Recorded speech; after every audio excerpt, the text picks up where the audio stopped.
largely? Okay, thank you, Victor. PS, Minister of Roads and Industrialization, Infrastructure.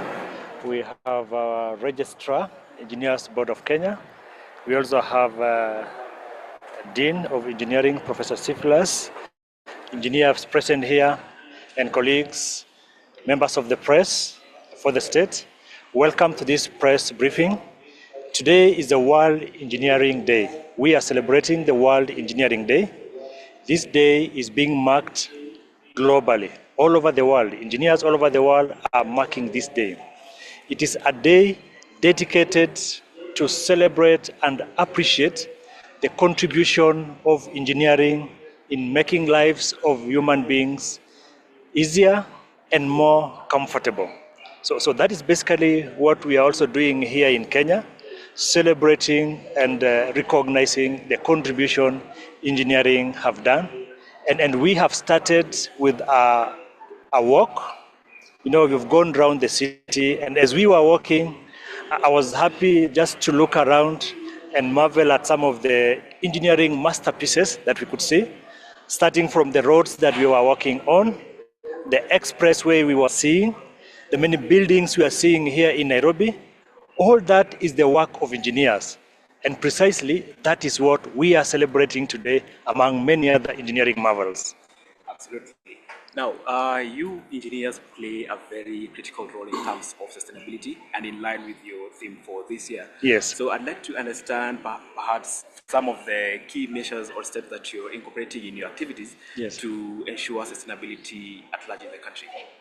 Yes, thank you so much. Sustainability is a key pillar in engineering because what we use in engineering are products we get from the world, naturally existing.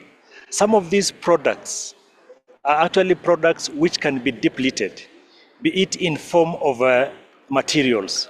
So the design we are doing as engineering is to ensure that our designs are taking into account the use of sub-materials that can be depleted so that what we are doing can be long-lasting and reduce the rate of use of those materials.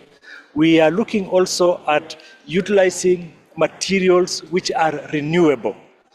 You know, we are looking for materials which are renewable, and this ensures that we are not also depleting. But in doing everything that we do, we affect the environment. Our activities affect the environment. Our designs and work basically take into account measures to ensure that we are protecting the environment and ensuring sustainability so that our future generation can still find an environment and something to use also for their lives in the days to come. Absolutely. Now, allow me to switch gears a little bit and focus on the Engineers Board of Kenya. If you may allow,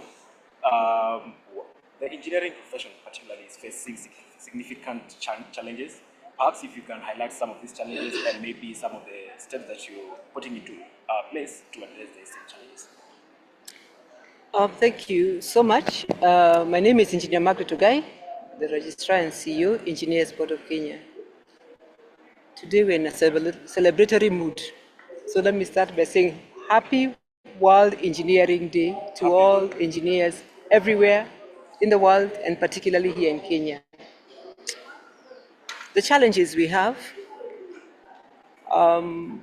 we would start with the number of professional engineers. There is lower than the UNESCO ratio of 1 in 5,000 in the population. But together as a board, we have made strides, and I think by the close of this financial year, we will be at 5,000 engineers deployed in the economy, professional engineers. We've done a lot of training, and we have a big pipeline of engineers who are soon going to get registered.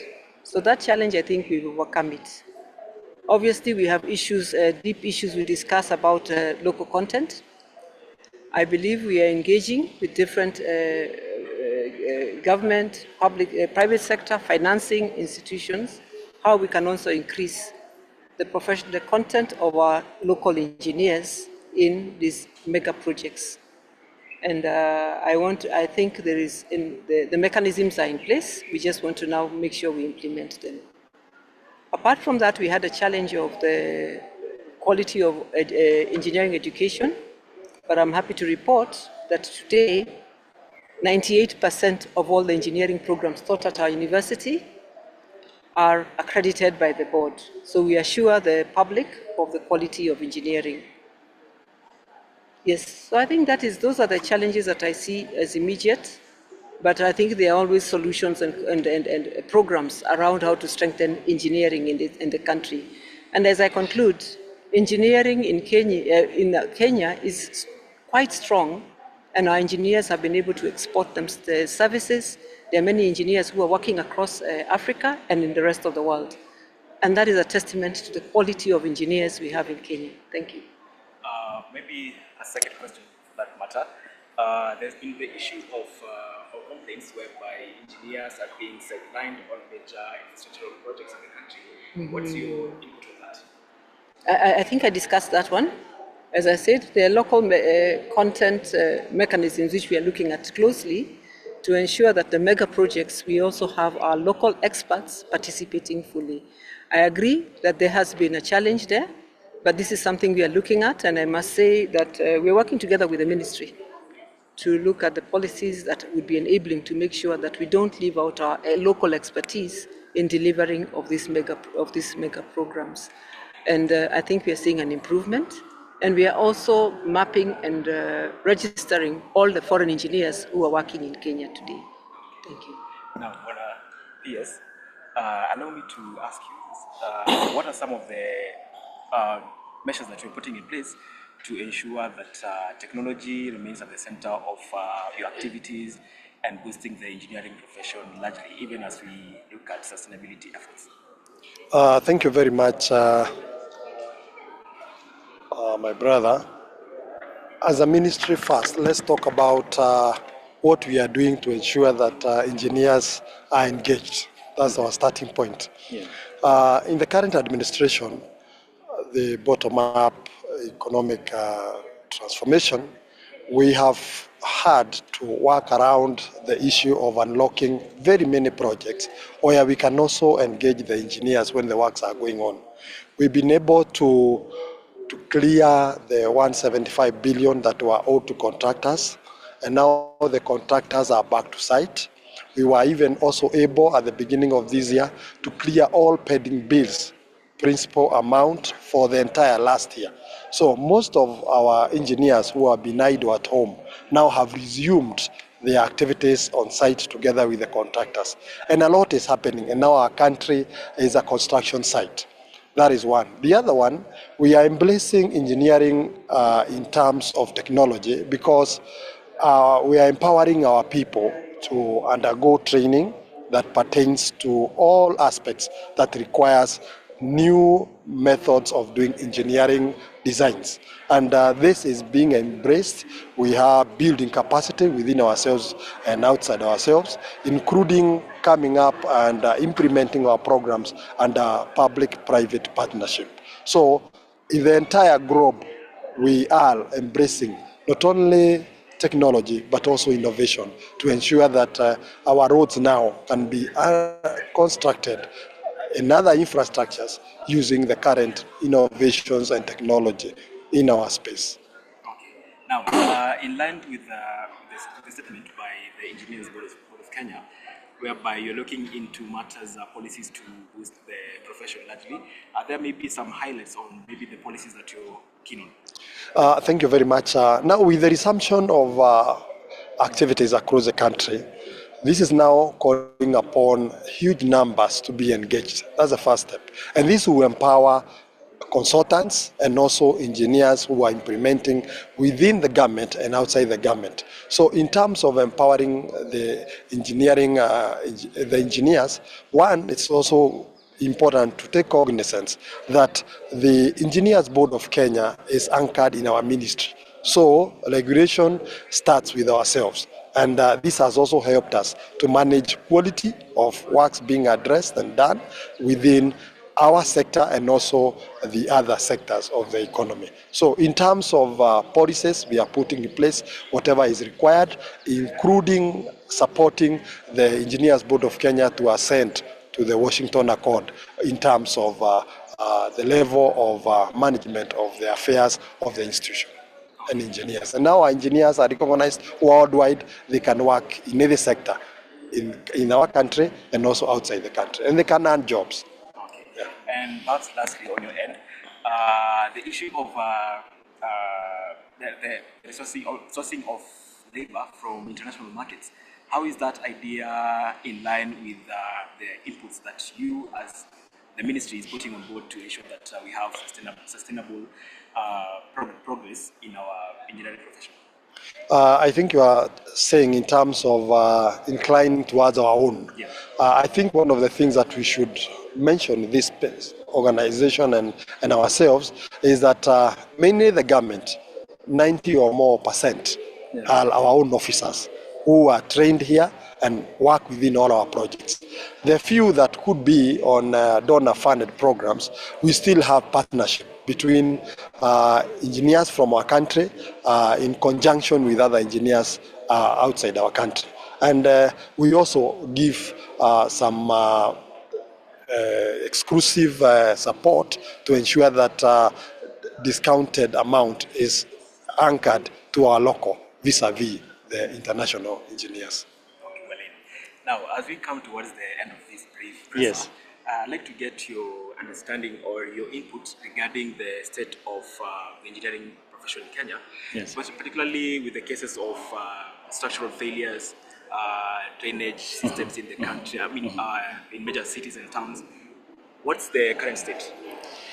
Yeah, thank you for that question. But I think first I want to acknowledge what the PS has said with regards to the payment of the pending bills which were owed by the government to engineers. I think as engineers, this is a very welcome move. We really laud the government for this because this is now going to bring engineers back into life.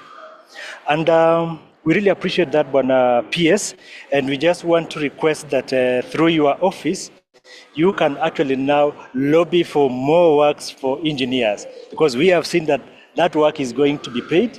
We are ready as engineers, our consulting engineers, the contractors who are local engineers, we are really ready to take up the work. Now, let me come to your question. The state of engineering in Kenya. I do not want to be an advocate of doom, but let me just start first by talking about the many good things being done by our local engineers. So that we just don't remain a society that just looks at the wrong things only without appreciating the good things. If you look at our roads, many projects have been done.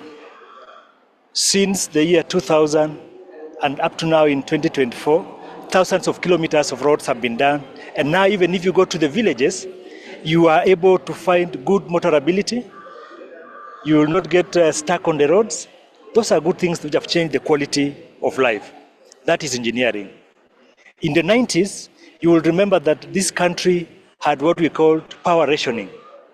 Through the innovation of engineers, we have had players in the energy sector, like Kengen, for instance, and IPPs, do or diversify into renewable modes of energy, like geothermal, which have now become the base load for Kenya, as opposed to the traditional hydropower, which was subject to conditions of weather challenges and global warming.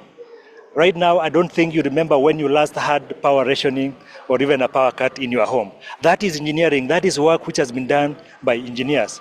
If you look at the digital space in Kenya, I know you've traveled. If you just go across our neighborhood, you will realize you will not be able to use your phone in terms of internet and all these other things. This has been done here in Kenya.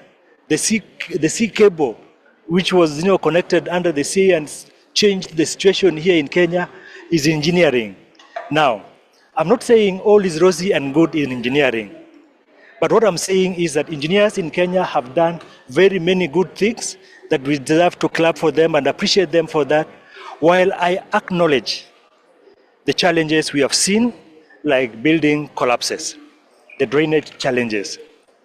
And I think for us as engineers, the main problem we have there is created probably by a number of stakeholders, even though some could be engineers. If you look at the buildings which have fallen down, a big percentage of the problem goes to the developers themselves. You engage engineers, use them to get certifications for approvals in your drawings, and then the next time you conduct them, or we hear about the engineer, is when the building has collapsed. Who has built it? Somebody different. Engineers give specifications. What is implemented on the floor, like the case of the building that collapsed in South Sea. That is clearly a case of negligence. And I think what we need in this country now is that we need to have a consequence mechanism whereby people pay for their sins and let everybody pay for it. If it is the contractor, let the contractor pay for it, so that next time they know that they need to employ professionals. All I can say for now is that the professionals in Kenya are capable of doing professional work that is actually in tandem with the international and global standards. I think the PS here, being an engineer, actually has something to say about that, and I want to request the message. Thank you very much, my colleague. Let me speak to one, sustainability, because we are talking about smart engineering. Yes. Through innovation and digitization. One, it is important to appreciate that our economy is also growing. And this I'm speaking to sustainability for engineers. And if you look around across the country, you'll see so many affordable housing going on, and that is engineering. Then you also may have also appreciated the pronouncement by His Excellency the President during Jamhuri Day, when he said that we are going to construct 2,500 dual roads and 28,000 kilometers of urban rural roads for upgrading to bituminous standards. This is not a mean pronouncement, because between independence and the year almost 2020, we had only managed 6,000 kilometers. So if you think of 2,500 during kilometers, then 28,000. If you look at the arithmetics, that speaks to more than almost 10 times what we've done already. And this speaks to engagement for contractors and also engineers. So sustainability, maybe moving forward, is already anchored. Then you've also had the pronouncement on the infrastructure fund, where we anticipate to get about 3 trillion amount of money that is coming to our economy. So you'll be doing dams where engineers are involved. We'll be doing roads. We will also be doing other infrastructure that speaks to our engineers. So in terms of sustainability moving forward, we are almost guaranteed that our engineers will have enough that they cannot chew. Your parting shot or your key message to upcoming engineers? Upcoming engineers just want to encourage them to do more in terms of empowering themselves in education, not only at a graduate level, that they also need to escalate their skills in other areas so that they can be able to uptake whatever comes on board, and even training in terms of programs like the PPP and any other that the scope is calling for. I thank you.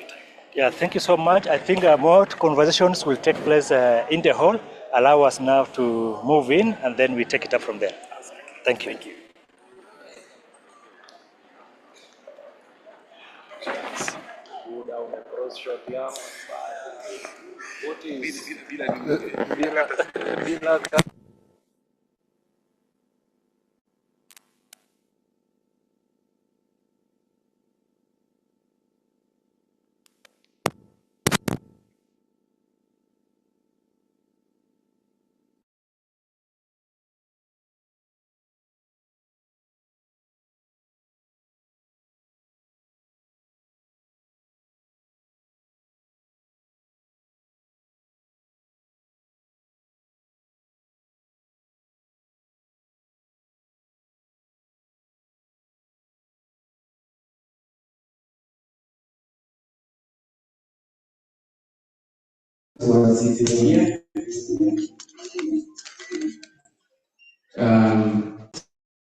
Have chief guest Honorable David Churchill, EGH, Cabinet Secretary, Ministry of Roads and Transport.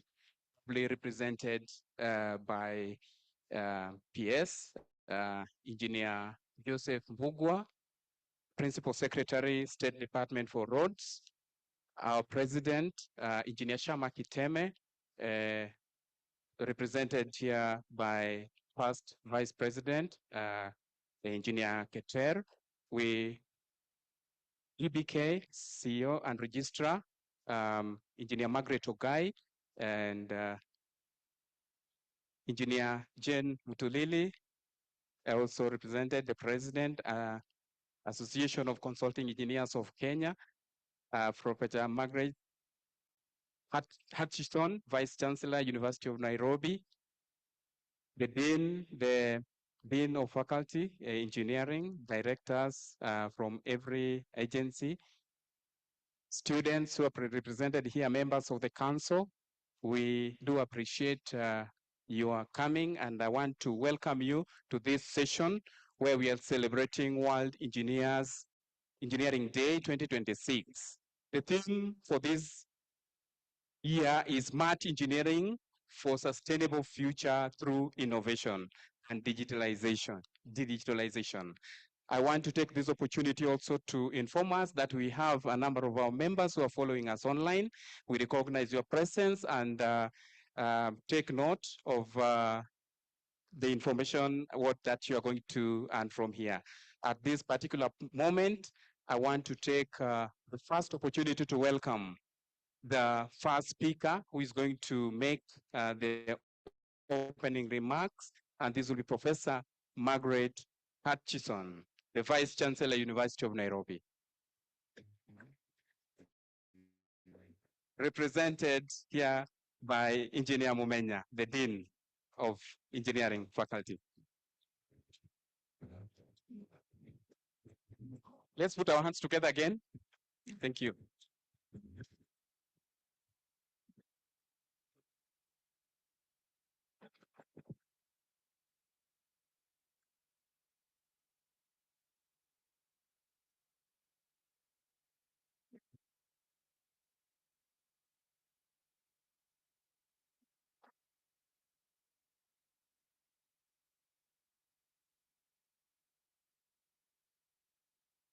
Thank you very much,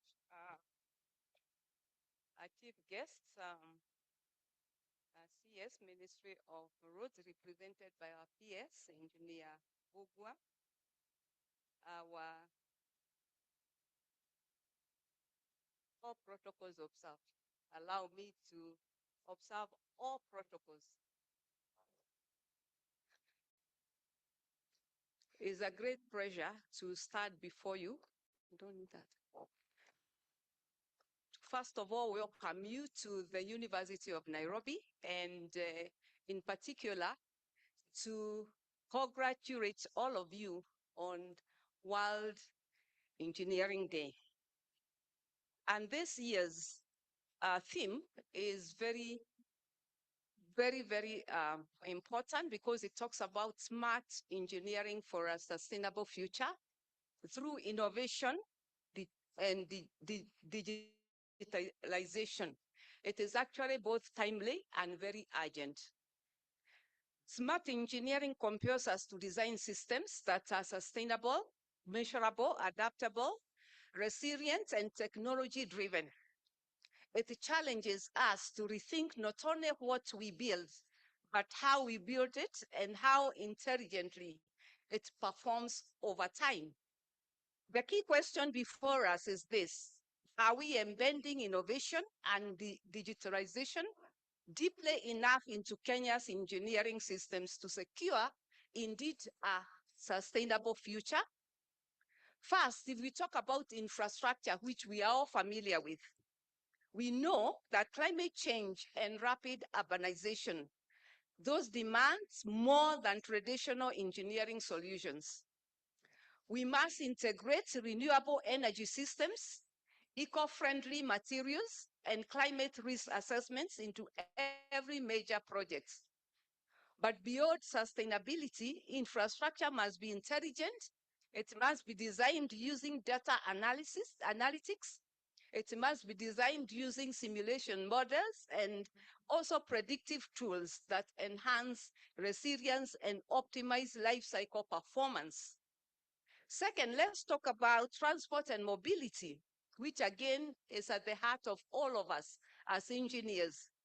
Smart mobility requires AI-driven intelligent transport systems, predictive maintenance, and life cycle-based design. It means building climate-resilient roads and bridges while integrating electric vehicles infrastructure and promoting non-motorized transport. Digitalization allows us to reduce accidents, cut emissions, and improve efficiency, but only if we adopt a coordinated and data-driven approach. Third, let's talk about environmental sustainability.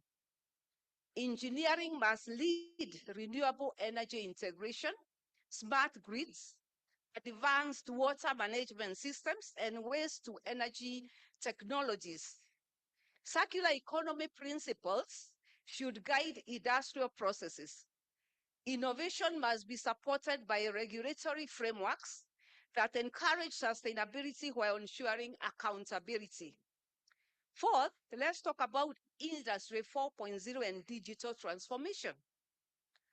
Artificial intelligence, robotics, industrial Internet of Things, and digital twins are redefining engineering practice. These tools allow predictive maintenance, enhanced productivity, and smarter asset management. However, digitalization must be anchored in ethical AI governance, as we all know, cybersecurity awareness, and continuous professional development. Finally, let's talk about engineering education. This is where we are hosted. As a university, we recognize that smart engineering begins in the classroom and laboratory. Our graduates must be equipped with competencies in AI, data science, cybersecurity, and software-driven design. Blended learning, interdisciplinary collaboration, and strengthened research ecosystems. All these are very essential. We must also invest in mentorship and inclusivity to ensure the next generation of engineers is prepared to lead Kenya's digital and sustainable transformation. In conclusion, smart engineering is not optional. It is the pathway to national competitiveness. If we align infrastructure, policy, innovation, and education around digitalization and sustainability, engineering will not merely support development, it will drive Kenya's industrial transformation. It is my pleasure to again welcome you all to the University of Nairobi and enjoy the World Engineering Day. Thank you.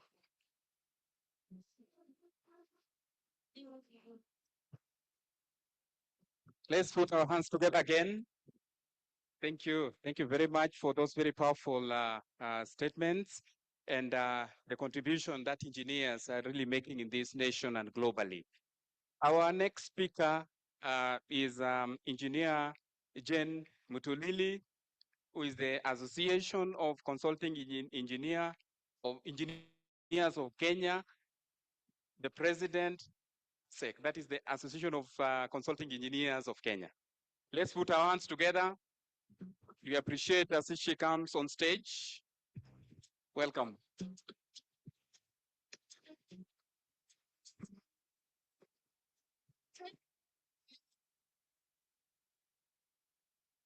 Good afternoon, everybody.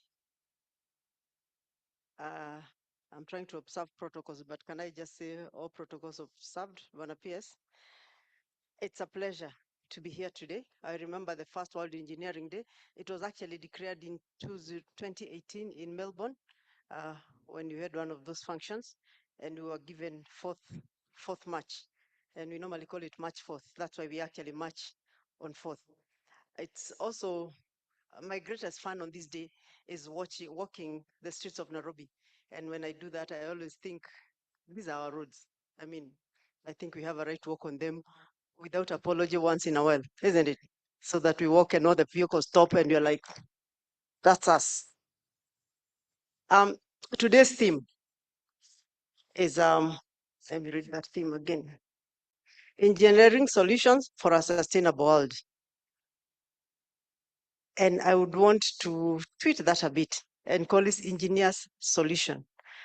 And I want to talk about a smart engineer. I am currently the president of the Association of Consulting Engineers.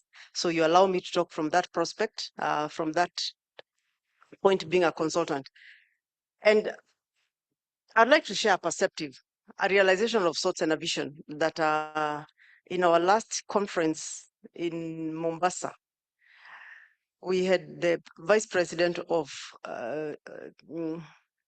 AFDB challenging us. And his challenge was something that I've taken throughout. And by the way, for those of you who don't attend conferences, please start attending conferences. That one conference will be a game changer for you. Ours is in August, I'm just saying. So how do we normally, as consulting engineers, how do we normally get our work? It goes like this. The government would identify a project. The government would secure concessionary funds. The government would advertise for consultancy opportunities, and 55 of us would bid for the same job, and one of us gets a job, and the rest of us wait for the next one, and the cycle starts. This method is actually very orderly. It's fair to a great extent, and it allowed engineers to plan and farms to grow. You know, once you get, even if it's one job from the government, you can actually grow. The door has since narrowed, and it is not because the need of infrastructure has changed or has disappeared. In fact, it is much greater. It is simply because the fundamentals of infrastructure have changed. What we are seeing now is the government is not the sole originator of opportunities. We are currently in the era of relying predominantly on concessional financing that has given way to a more complex, more competitive, more opportunities-rich environment if you're willing to step into it. Let me also say this when I talk about smart engineer. Your work, your sole responsibility in this world is to solve problems. And you can't solve a problem that you don't see. So the first thing that you need to do is actually identify problems. So even if you decided that what you're going to do is actually identify problems and then highlight them and somebody else can solve them for you, I think you're doing a lot of what you're supposed to be doing. It is also so good. I mean, it's also all right for you to actually solve that problem, but somebody has to identify that problem, and I think it should be you. We have projects that are being shaped through PPP, privately financed industrial developments, investor-led infrastructure, private capital seeking viable and bankable projects. However, we still have our member firms waiting for government innovations and invitations and government advertisements for those that they will not open the same way again. In the waiting, we are shrinking ourselves, not because we lack capability, but because we have not yet fully embraced the responsibility to originate opportunities, not just respond to it. Infrastructure financing is a heavy investment. In one of our conferences, one of our panelists pointed out that infrastructure doesn't always have to be a billion-dollar bridge to be transformative. What we are not able to have, when we are not able to have that big input, have we thought of the small bridges we can build to solve rural challenges? At its core, engineering is about solving problems and offering solutions. I said that before.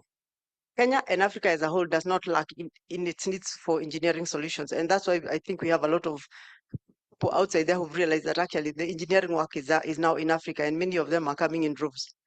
We have tracts of underutilized lands. Consider the opportunity in the dry lands sitting on for years. We have seen as empty lands, but what the community recognizes as assets and an opportunity to explore what the world now values, solar energy for carbon offsets projects and climate aligned investments. And I can talk a lot about that. I was with NIA the other day, and they actually have land to offer for anybody who wants to go and, and do agriculture there. We have the carbon credit, that there are people outside there who are actually looking for carbon credit to partner with us in Kenya so that they can get carbon credit and they can do projects for us. So the opportunities are there, and they are many. We have livestock economics. whose value is yet to be fully unlocked. Cattle farming currently focuses on milk and meat, yet leather and hooves through value chains and industrial processing is a real money maker. If we as engineers can provide the small scale, high impact technical solutions to process that leather right here in the village, we aren't just consultants anymore. We are national builders. We cannot transform Africa until we have conversations about agriculture. We have agricultural land where productivity can double or triple, not through expansion, but through engineering. That is smart engineering, through irrigation, through storage infrastructure, through smarter systems. A farmer in Africa with 3 acres is actually a poor person. A farmer elsewhere with 3 acres, they actually are rich people. And I think most rich farmers, rich people outside there are actually farmers. How then do we unlock this? What we need are engineers willing to see opportunities where others see limitations. Engineers willing to step forward, not just as technical experts, but as solution architects, not waiting to be invited, but bringing forward bankable, investable, implementable ideas. Our country and our continent is positioning itself as a destination for industrial investment. Due to several geopolitical changes, global supply chains are shifting, manufacturers are looking for new locations, investors are looking for stable environments, and Kenya has something powerful to offer: land, talent, and strategic position. And I don't even want to talk about where China and India specifically are vis-a-vis the US market because of what is happening there. And many of them are actually coming here to look for opportunities in Kenya. And we are engineers. I think we should look for them other than them looking for us and offer them what it is they're looking for. Investment does not move forward towards potential alone. Investment moves towards prepared opportunity, prepared sites, prepared infrastructure, prepared feasibility, and prepared concepts. Could be this where we must lead. The greatest risk to consulting engineers today, as I said, I'm talking as a consulting engineer, is not competition, but perhaps irrelevance. Not because engineers are not needed, but because engineers who position themselves only as responders will be bypassed by engineers who position themselves as partners in shaping opportunity. Can we think of the future of consulting engineers in transformation, where engineering is integrated at the earliest stage of investment, planning not at the end, but at the beginning, where engineers help structured projects, shape viability, unlock financing? Because this is where influence lives, where value lives, and where future of consulting engineers lives. I also envision engineers involving from being just engineers that simply protects opportunities to being an association that is for us as now that helps create opportunity. We must equip our members not just to respond to tenders, but to originate concepts, engage investors, developers, counties, ministry, emerging sectors. We position engineering as a driver of economic growth, not just a participant in it, because engineering is not a cost, but an enabler. The importance of this engagement, what I'm doing to you, is actually just to get you thinking, what can you do where you are? Finally, I want to recognize that this is an election month for IK. We have many members here who are vying for positions. I have been there. I know it can be very grueling. I want to wish the best man, best woman luck. And I think we will get the best. I've seen the crop of leaders that we're having. I think we will be okay. As I stand here, I think this is also my last opportunity to publicly stand as a president of the Association of Consulting Engineers of Kenya. And I thank you very much. PS also, I think I've gotten a lot of support. Bwana Rasa, thank you very much from your ministry, EBK, everybody who supported us, and all of you for attending our functions and for supporting us. The ASEC, we are the consulting engineers. It's the home for everybody. But other than being a member, other than being a consulting engineer, you're an engineer. Find out what you can do. It doesn't have to be big. However small, it will change somebody's life. And one life change is almost enough. You can change many more. Thank you very much.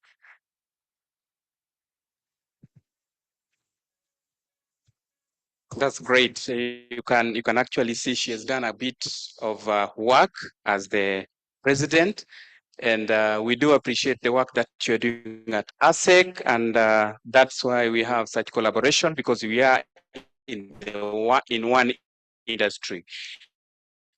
Our next speaker is the registrar, Engineers Board of Kenya, Engineer Margaret Ogai, who will be coming to give her opening remarks. Welcome. Let's put our hands together.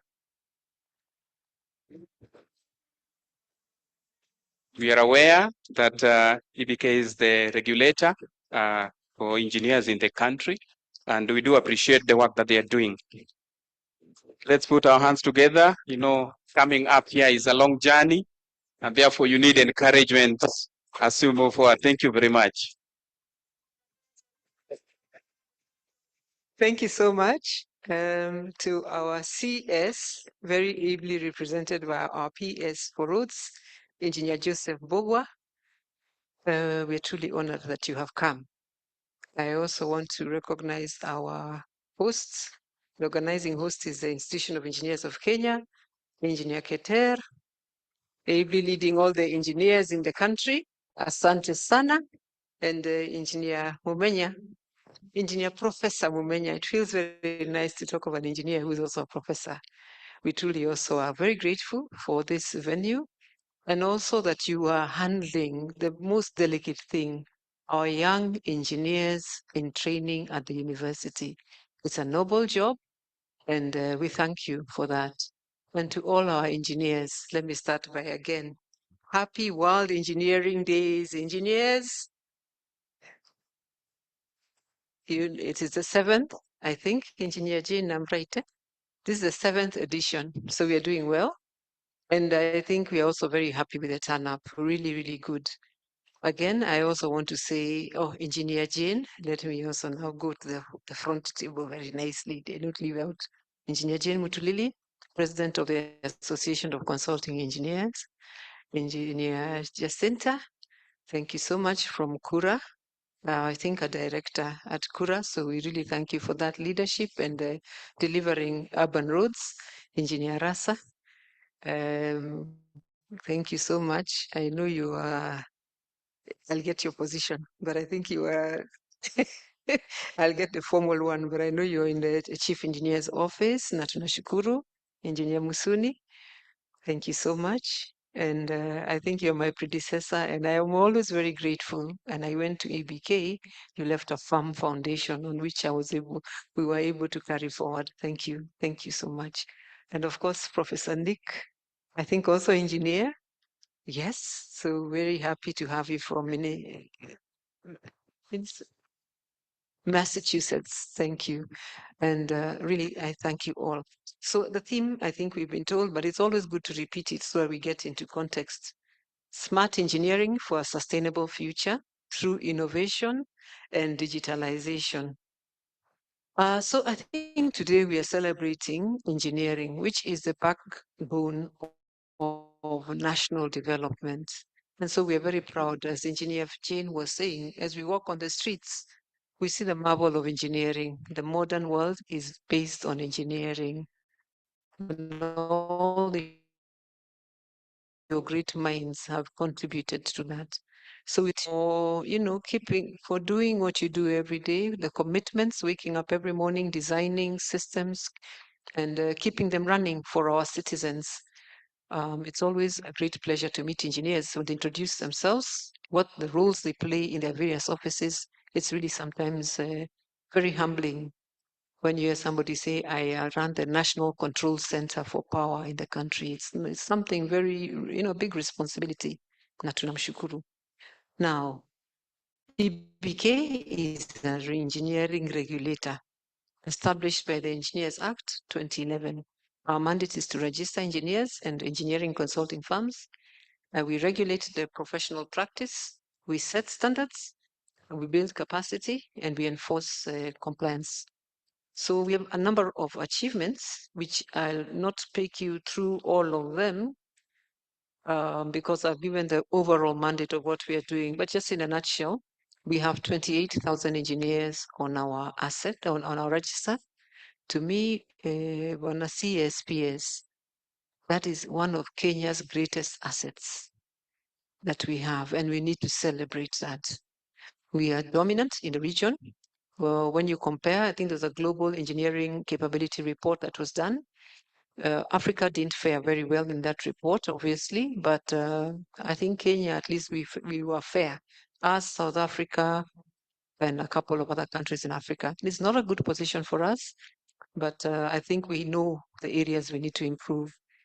And I keep emphasizing, we tend to look at the hard infrastructure. It's like the hardware, but it's always driven by the human capital. And so this celebration is big. It's something intangible you can't hold. You can't hold what it is an ingenious engineer will come up with and how they will bring technology that is going to help our world. So we celebrate you. I think I will leave, and I'm sorry, Caspar, where are you? Thank you, Caspar, for these very nice notes. But I think I'll be out of context if I emphasize on our achievements and where we are taking engineering. I'll only emphasize a couple of them. One, we are doing training at agency base for the graduate engineers. And I think so far we've done 6,000 volunteers. We've been able to train graduate engineers towards registration, about 6,000 of them.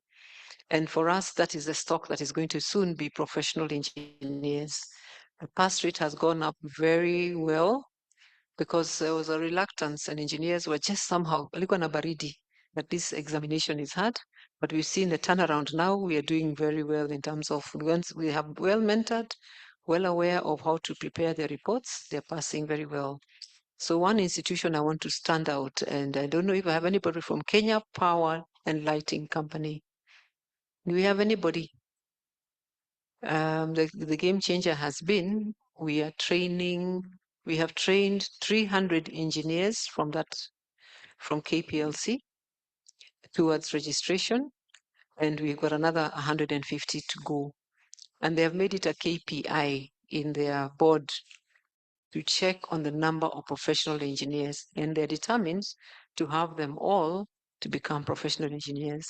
So to me, those are the things I'm giving small snippets to all of you sitting here. I can see Engineer Anthony.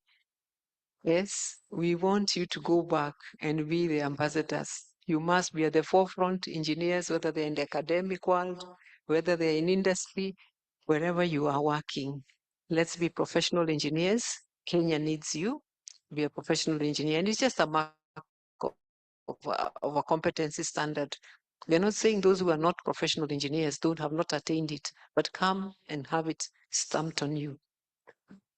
We are also looking now to do a lot more deliberate trainings. I think we work with IEK and ASEC, but for us, where there's an issue about PPPs, I think that was talked about by Mona PS, because of course the fundamentals of financing of infrastructure is changing. We are looking with the directorate. We did one series of training, but we want to go into much more certified programs for engineers. We want to partner with the PPP directorate. We are looking at arbitration. We are looking at AI. We are looking at leadership with different organizations, most of them in government, like ICTA, Kenya School of Government. And this is just, we really need to be changing ourselves as well to getting to where we need to be. At the partnerships continental level, I think Kenya, we are positioning you to not only practice here, and your practice here is very well recognized, but also abroad. And we have a mutual recognition agreement. The uptake has not been good. We call on you engineers who want to practice outside, come to us and get registered with our fellow partners under the East Africa community. At the continental level, we have a Federation of African Engineering Organizations, and we have a task force for the registrars, a committee actually, and I chair it currently. And we are looking at standardizing a lot of engineering standards. We are looking at facilitating African trade. As you know, our trade in Africa is very low. We are at 15%, 15%, the lowest globally, whereas we need to be at about 25%. So these are opportunities again for us. We are looking to standardize, and I know Kenyans will be, of course, we are doing very well because we've also gone global. We are at the Washington Accord. So in terms of the quality of our engineers, I think we'll certainly meet the standard, and it will open up a lot of doors for us.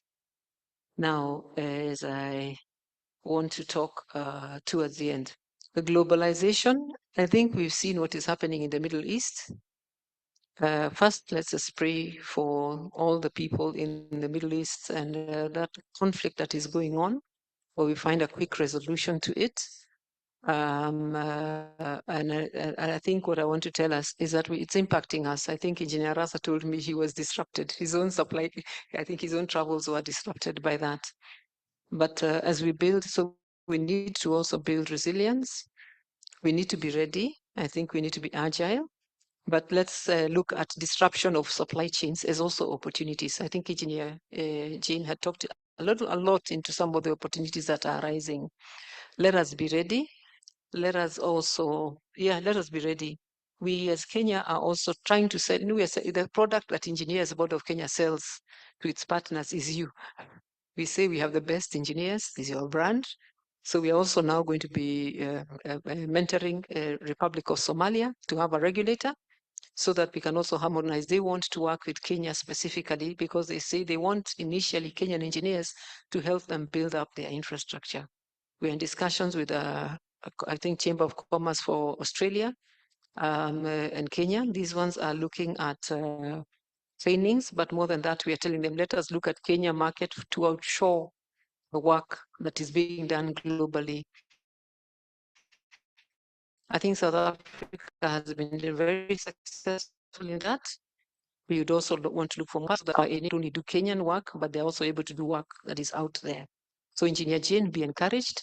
Look beyond our borders. You don't have to probably step out of our borders, but you can do work out of our borders. I'm trying to give you this smart engineering that is coming our way. Let us just be ready. So I think engineers, as I conclude, we remain custodians of public safety and value for money. And as we look to Kenya to accelerate its infrastructure, housing, energy, industrialization, I think we are the people who will be in that space. We also want to commit to you, Bwana CS, that engineers are firmly behind the vision of translating our country to a first world country in the next, I think, I don't know, it was 5 years. Anyway, we wait for the roadmap, but we are ready. And I think we'll be at the forefront and at the center of this transformation.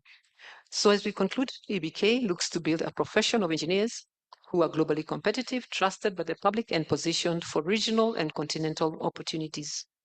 I wish to finally invite all of you, because we seem to also use this as a platform for selling something. So as EBK, I'm selling you to the market out there, the global market, but I also want you to come for the 7th Engineering Partnerships Convention, which will be held from the 21st to the 24th of April. It will be held in Mombasa. We have done a lot of invite letters to all of you. We are looking forward to seeing you there. Let us discuss matters that can transform our country. Thank you so much for listening to me, and have a good day.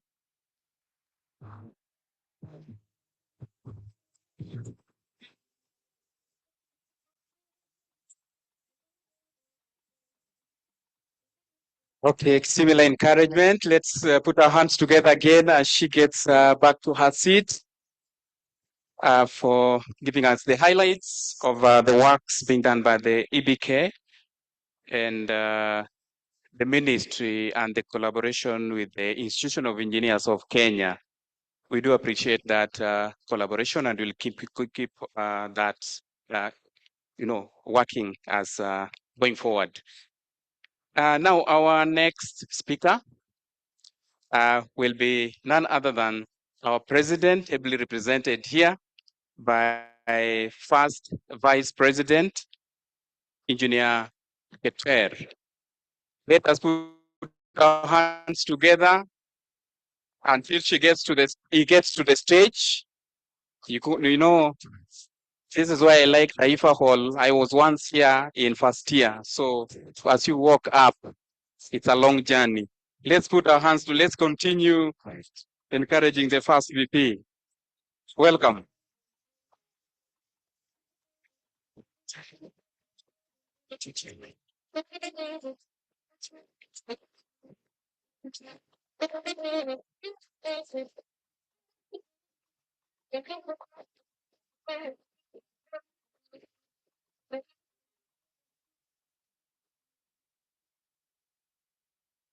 Thank you. Thank you, Home Secretary, Engineer Jackton Mwembe.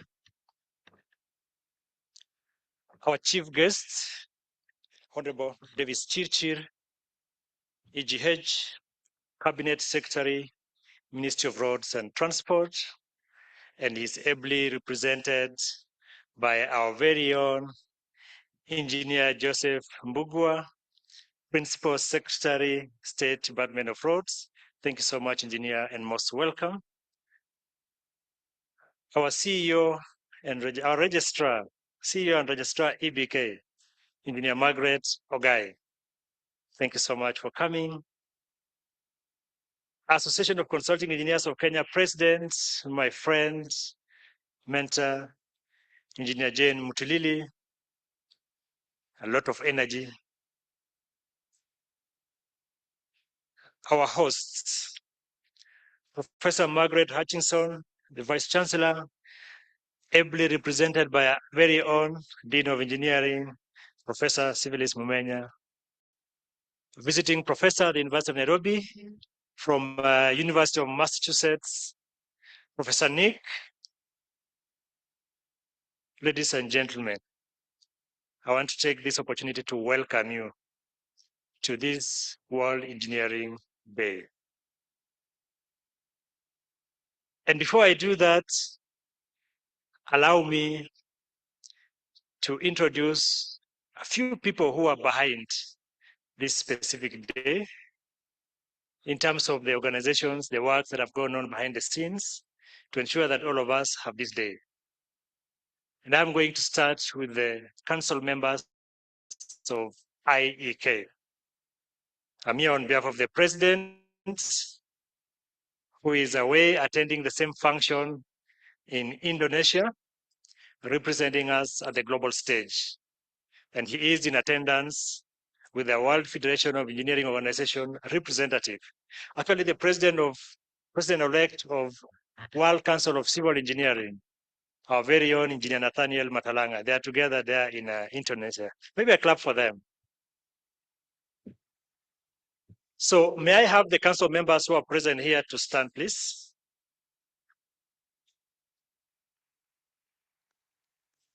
Thank you very much. From my far right is Engineer Bawabu. Cedric Obonyo is a council member. Next to him is the man who has been on stage, Engineer Jackton Mwembe, our honorary secretary. And next to Mwembe is also a host, because he's a lecturer at the University of Nairobi, Dr. Engineer Damaris Oyaro. And next to her, finally, for those members present, is none other than the chair of Future Leaders, the beautiful lady, Engineer Annette Ingaiza. You may be seated, please. Thank you very much. I want to recognize also a special group. I happen to be sitting on this front row, and next, and also seated in the same row, is a team that have served in the same office in a row. And I'm referring to the registrars of EBK. And I'm going to start with Engineer Gilbert Arasa. Tumuone makofi kwake. Engineer Arasa was a registrar and is now the acting roads secretary. We pray for him that that confirmation comes, the AG is removed. And then we have Engineer Musuni.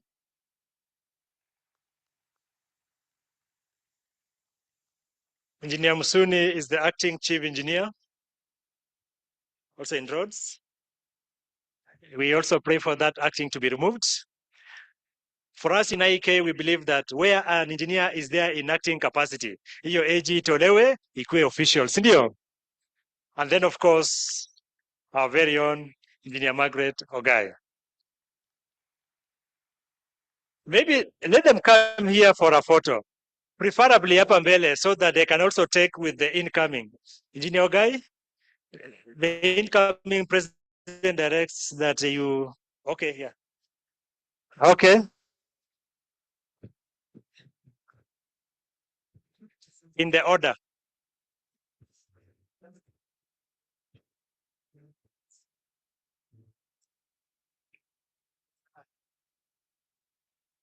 This is speaking to something. It is speaking to consistency.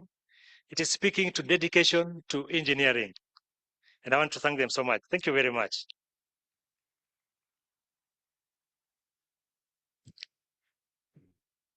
The CEO IEK,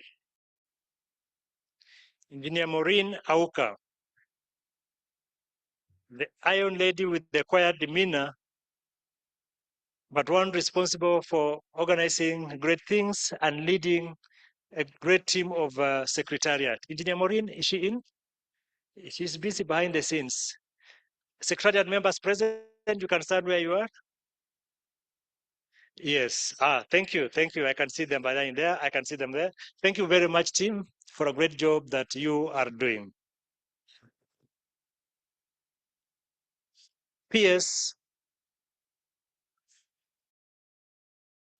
I'm here on behalf of the President of the Institution of Engineers of Kenya, and I will be reading his remarks. Allow me to make a few remarks of my own so that when I deliver the President's remarks, I cannot say anything after that. So, fellow engineers, today is a very important day, and I'm happy really to be here amongst you. We are here because we are celebrating our profession. We are celebrating ourselves. And this is very important. If you cannot celebrate yourself, nobody will celebrate you. We are here also at a time when generally in our country, the economy has not been doing well in the last few years. And there are many challenges affecting not only all Kenyans, but for now, I'll speak for engineers. There's a high rate of unemployment. But I'm happy here today also because something is happening in our country. And something that I want to bring to the attention of engineers so that we are alert and be able to participate in our space. PS, allow me to thank you because I know you've been the person pushing this, and please convey our gratitude to His Excellency the President for clearing the pending bills. That has been a thorn in the skins of many engineers. We are all aware of the kind of pain and suffering now. We can probably say, yes, something has happened. And we want to be grateful and pray that for the coming projects, the same delay does not happen. But more importantly, I want to point to engineers the things we need to pay attention to and be alert to because our participation is very important. And before I continue saying that, allow me to introduce one member who have just come, the second Vice President of the Institute of Engineers of Kenya, Engineer Christine Ogut. Thank you so much, Engineer, a person who has dedicated her life serving engineers. So engineers, I want us to pay close attention to the following. There's something going on called the Infrastructure Fund. I know different people will have different opinions about it. And since we are also nearing an election year, we will also have political opinions. But in my personal capacity as an engineer, I believe this one is a great idea that will have the biggest impact as the engineers. And therefore, it is in our interest, in the interest of our profession, that we are active and alert to participate in all the processes of the formation of this fund and also implementation of the same, because we are the ones who will play a great role. We have so many other infrastructure projects coming up and ongoing, which have been launched by the government. Unfortunately, a lot of them fall under the docket of our very own engineer. Yes. Big road projects. And of course, we all know about Rironi, Nakuru, Mau Summit Road. It's one of the roads that is going to alleviate a lot of suffering to many road users in that direction. But for me as an engineer, I look at it also with a different lens. That this project has the potential of unlocking huge job opportunities for engineers. And therefore, we need to position ourselves to be able to tap into these opportunities. And we have the help of our peers here. And I'm referring to engineering consultants who are going to employ young engineers. I'm referring to engineering contractors. I'm referring to us entering into partnership, with the players in the same sector. In the energy space, we have projects, huge projects coming up.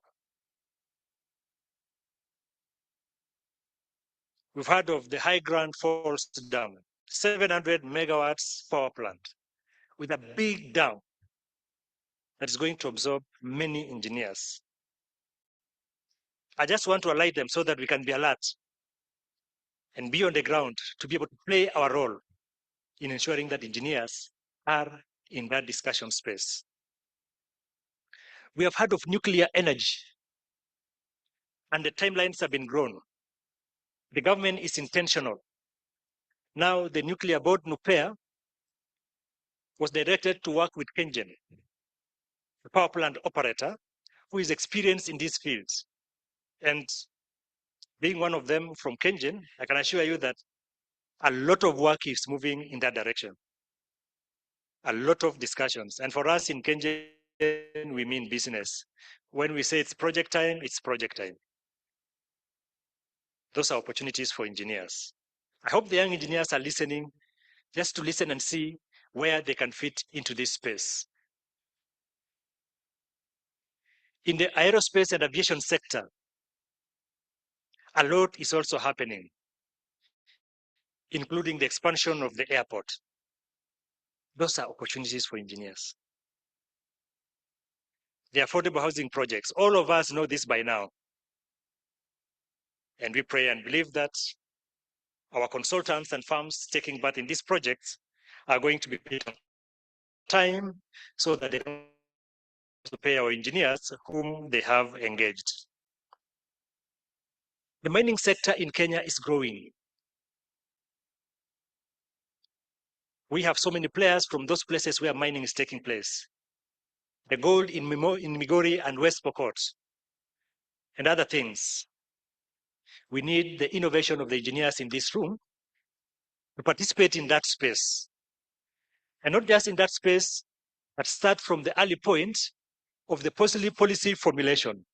Probably right now, a lot of things are still haphazard, but whom are we going to wait to organize them?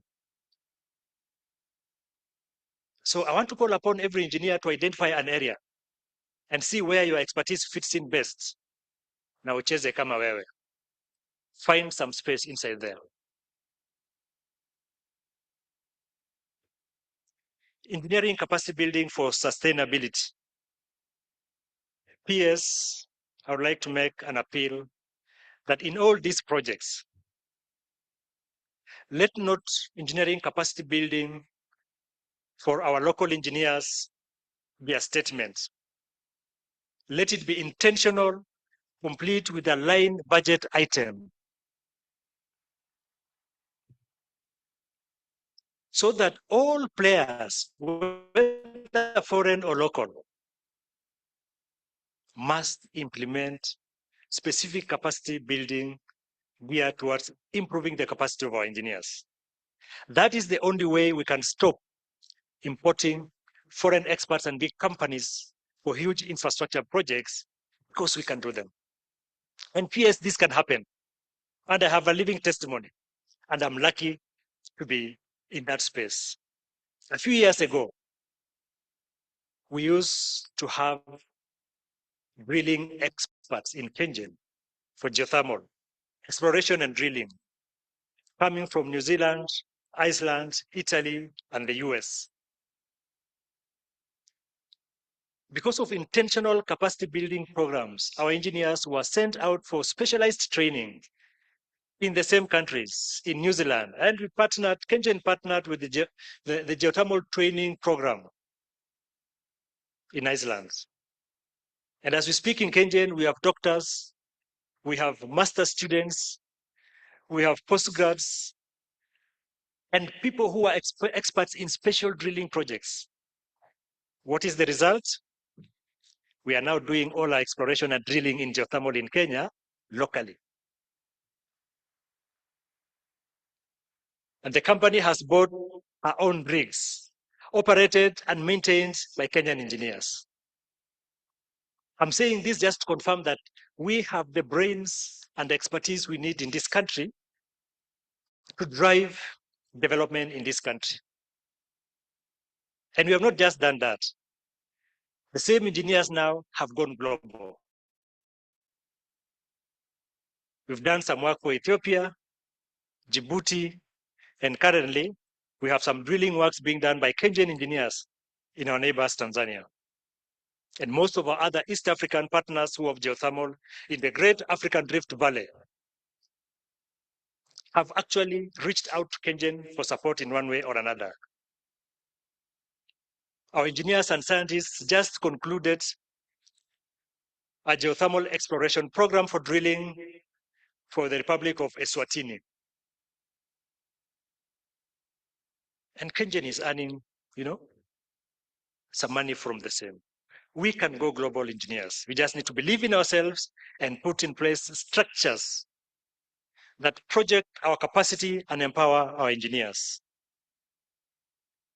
In that respect, PS, capacity building is something that the Kenyan engineers have been crying for. And I know this is being driven by Engineers Board of Kenya, supported by IEK. And that is actually the establishment and operationalization of the Kenya School of Engineering. I think, PS, that is something we need to take it to the next level so that we have a structured way of transitioning of our engineers. Internship program for our engineers is something that now has to be structured and mandatory. If we are to position our engineers and make them ready to take part in all these infrastructure projects that we have set out to implement as a country.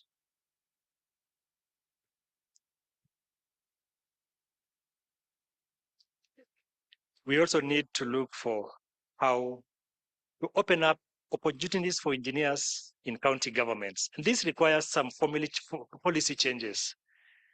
There's a lot of monkey business happening there. With even directors of engineering of roads being non-engineers. Where on earth do we have these kind of things? Those ones need to be corrected by policy recommendations so that our engineers are able to contribute to sustainable infrastructure in the counties that are safe for the Kenyan population. That is an area we need a big discussion. And I know IEK have initiated discussions with the Council of Governors. We need to take that to the next level so that we take it to the level of operationalization. The Washington Accord, thank you, EBK, for leading that process. We know we worked together in this journey. Engineers, let us be ready to work global. And as we make ourselves ready to work global, let us safeguard our own standards. And how do we safeguard our own standards? There are certain things that we can do, and it will send the wrong picture, the wrong image outwards. I know we are now going into elections of engineering of IK. I want to assure you that the world is watching. Kenya is now an important player, a benchmark place. Our African colleagues are waiting on what we do.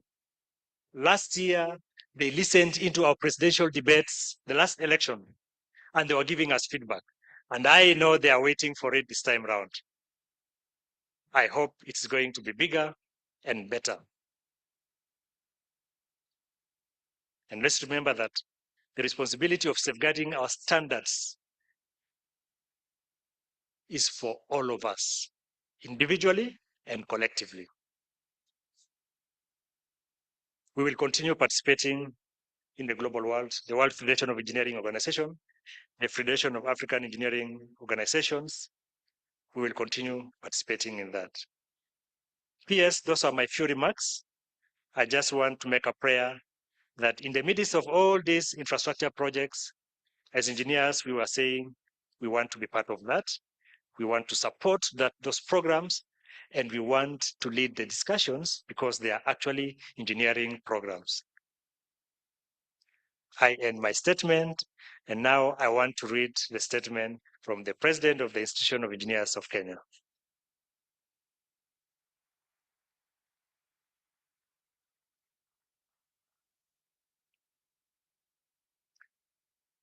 Welcoming remarks by Engineer Shama Kiteme, CE FIEK, President of the Institution of Engineers of Kenya,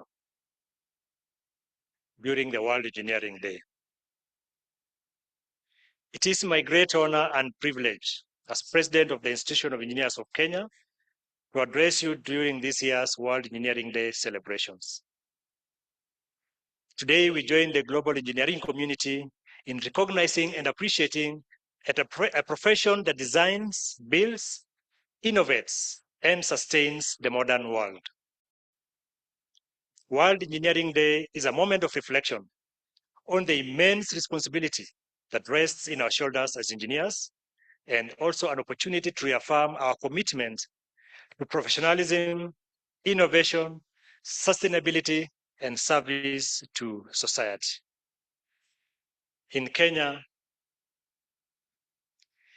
engineers are central to infrastructure modernization, energy security, industrial growth, climate adaptation, and digital transformation.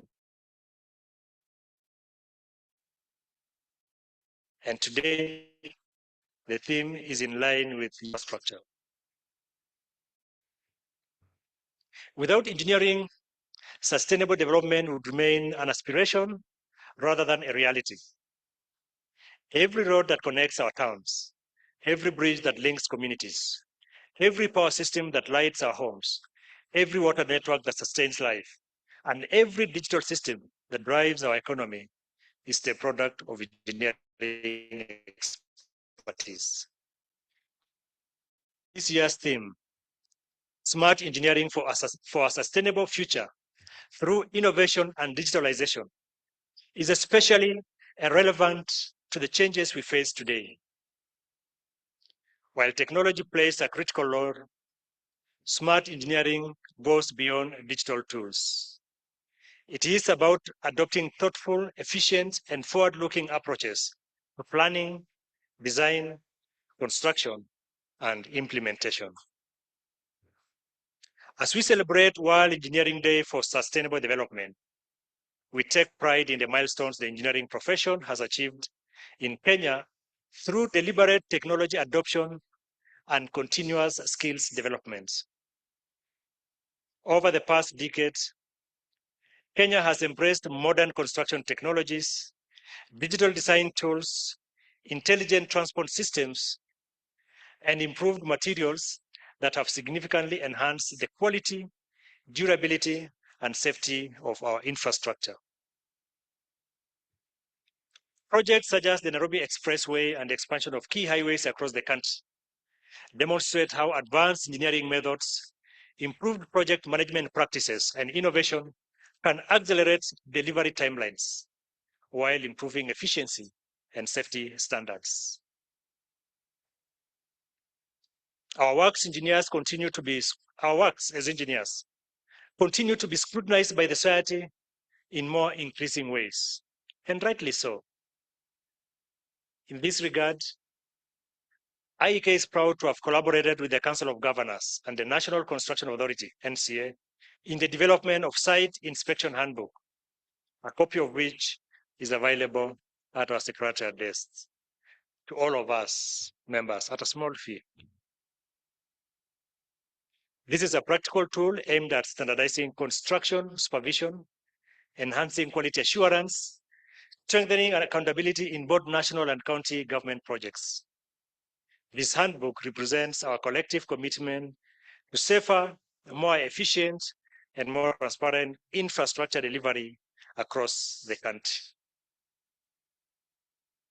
The institution has also taken measures to ensure that our members are compensated fairly, involved in infrastructure development in the country, and that engineers lead in infrastructure conversations. And all of us are aware of what the steps IEK have taken, including even seeking legal opinions to address the infrastructure projects being spearheaded by foreign governors.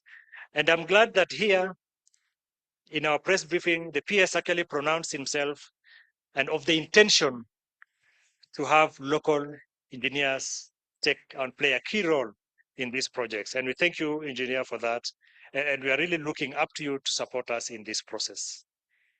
We are not happy and we do not want to go the court way, because really it's a waste of time and resources for things that we can discuss and come up with the unified approaches that all of us can follow. At the heart of these milestones is sustained investment in skills. Kenyan engineers are increasingly equipping themselves in competencies in fields such as renewable energy systems, sustainable urban planning, data-informed project management, and climate resilient design. Universities and professional bodies have strengthened training, partnerships, continuous professional development programs to prepare engineers for rapidly evolving landscape. And you know, the presence of Professor Nick from University of Massachusetts actually underscores that collaboration and intention by our local universities, and we thank the University of Nairobi for such collaboration that brings global standards into our space. However, as we celebrate progress, we must confront critical changes facing our profession. And one of them I had mentioned, that is underutilization and unemployment of qualified engineers. And we're glad that we have many projects which are come up. We are looking forward that these projects are now going to sort out this complaint from among the engineers. The Institution of Engineers of Kenya did a peaceful march across the streets to bring into the fore the unemployment situation of engineers in this country and demand for employment of 10,000 engineers. That bid did not go in vain. The petition went all the way to His Excellency, and actually he's responded, because he directed the PS for Labor to engage with IEK on that front. And last week, a meeting was held, a follow-up meeting, a consultative meeting really, between Honorable Dr. Alfred Mutua, EGH, which was focused on welfare, utilization, and empowerment of Kenyan engineers as a national priority. I think for us, that can even better be done through our very own ministry with the many projects which have come by implementation of prayers I've made to the PS in this meeting.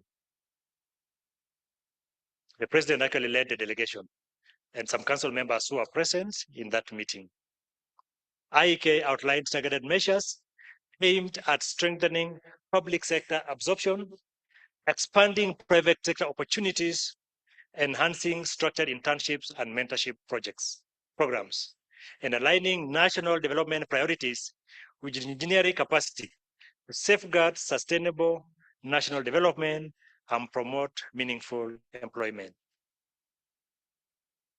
In a nutshell, PS, we are saying as engineers, we are ready and we want to work to support the development projects in the country.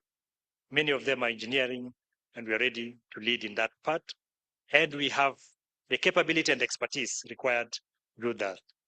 As engineers, we must also remain at the forefront of addressing climate change and sustainability challenges.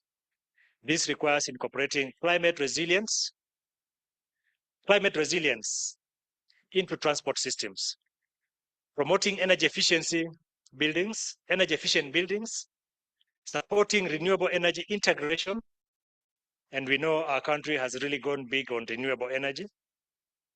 Currently, with a renewable energy portfolio about 92%.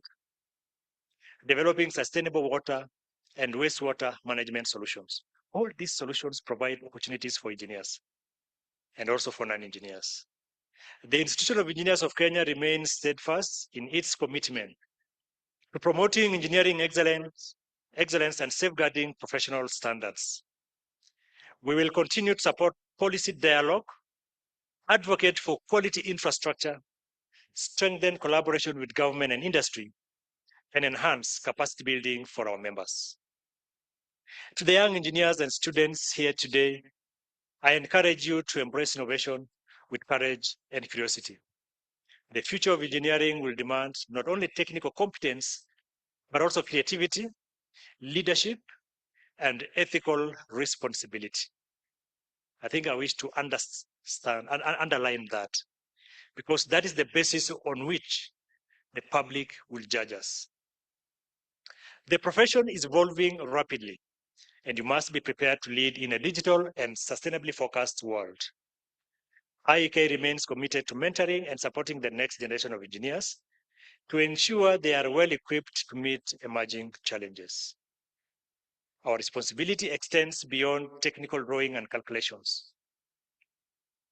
It encompasses integrity, accountability, and service to humanity. We say engineering is the only profession that makes life comfortable for humanity. Let us therefore commit ourselves to designing smarter systems, building resilient infrastructure, embracing digital transformation, and upholding the highest standards of professionalism. World Engineering Day reminds us that engineers shape the future. The work we do today will define the Kenya of tomorrow. Let us rise to the challenge and engineer solutions that are innovative, sustainable, and inclusive. Together, we can position Kenya as a leader in smart engineering and sustainable development. Thank you, and I wish you a fruitful day ahead.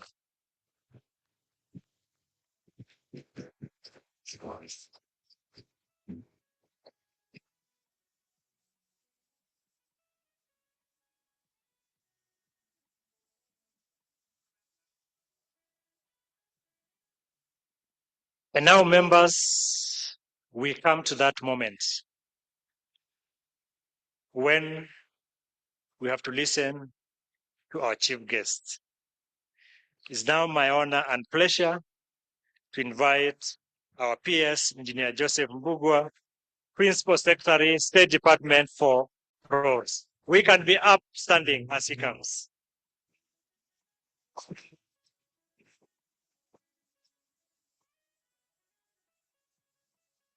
A man who has made great contribution to engineering and development in Kenya.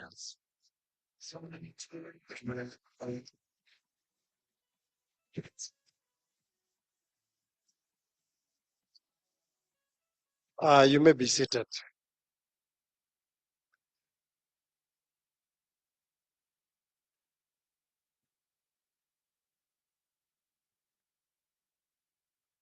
Before I speak about my CS, allow me to say one or two words. You might have forgotten to recognize one of the ambassadors of road safety. Engineer Christine Ogut. I think it's very good. You can arise, Christine. Yes. Eva is an ambassador of road safety. Madam is important to recognize her. My brother, Engineer Ketel, I highly doubt that the speech you've read is what is written.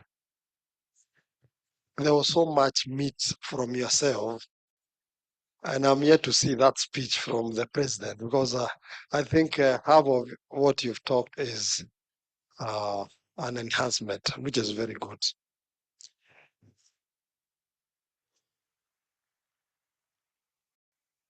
Let me also bring greetings from our Cabinet Secretary, Honorable David Chilchil, who was to stand where I'm standing as the chief guest of the fourth World Engineering. But due to what befell us during the weekend, and we lost one of our patriots, Honorable Jonathan Ngeno, and the memorial service was taking place today in the Gospel Church in Karen. He requested me to represent him so that he can also represent our ministry in the memorial service. I did receive his greetings and best wishes. The other one, allow me, because I don't want to repeat in the interest of time, and tell you, members of this congregation, all that has been spoken, I have heard. All that you have said, starting from the leadership of the university, the ASEC, my sister, Engineer Ogai, and literally by the president, we have had. And it is long since the leadership of our State Department was a composition of the PS, who is an engineer, and the other top positions are taken by former registrars. I think that. So if you have a time when you have good ambassadors, it is none other than now. The two former registrars of EBK are good ambassadors of what has been spoken here. I'm sure they have taken note. The same way 2 years ago, many of you spoke about career progression and we pursued it. And last year, February, engineers got it. So I still have a lot of trust that the many asks that have been done on this platform, we will do our level best as a team, led by myself, the two registrars, and because the three of us are engineers, then I see hope in whatever you have asked. The other one, again, as I speak about the speech of the CS, I'm standing here at a time when there is a lot of hope in engineering, where we have engineers who are owed a lot of money. I remember there's a time Engineer Shema Kitemi spoke about paying bills for consulting engineers, isn't it? If many of you can remember. And we thank God that that is behind us. And we look forward to have more engagement with consulting engineers in our space and in our projects to ensure that we also get those in the private sector participate fully in our national building in this country. I'm also standing here at a time when the economy in terms of construction in this country has really peaked. And like I said, when we were doing a press conference, I'm standing here at a time when the leadership has taken key interest in infrastructure in this country. And that speaks to engineering. When the president pronounced on Jambo holiday that we are going to do 2,500 kilometers of our roads. That is engineering. And we can clap for our head president. When he pronounced that we are going to upgrade to bituminous standards 28,000 kilometers of our roads, that speaks engineering. Because there will be no project that will not have an engineer. Not one, not two, including our technicians who will be implementing those programs. There's also a huge influx in building of houses in our country, and I'm sure many of our own have also been engaged in the implementation of affordable housing, including markets, stadiums, and speak about it. We are also on infrastructure fund, trying to see huge projects even in the water sector, in the energy sector, in the road sector, coming up for implementation. And again, this gives hope to our engineers, both old and young, that the space will be more friendly than it has been in the past. And this also speaks about the money that will be injected into our programs. And we are likely also to see huge economy growth from now moving forward in the few years to come. So I stand here when the space has hope, and it's a very important season that we all embrace whatever is happening. Let's arm ourselves, prepare ourselves, have what it takes to ensure that you be counted in the growth of our country. Because I am just a messenger today, allow me to read the speech. Me, I'll not add like my brother did. I'll be faithful because my boss can sack me if I move out of the agenda.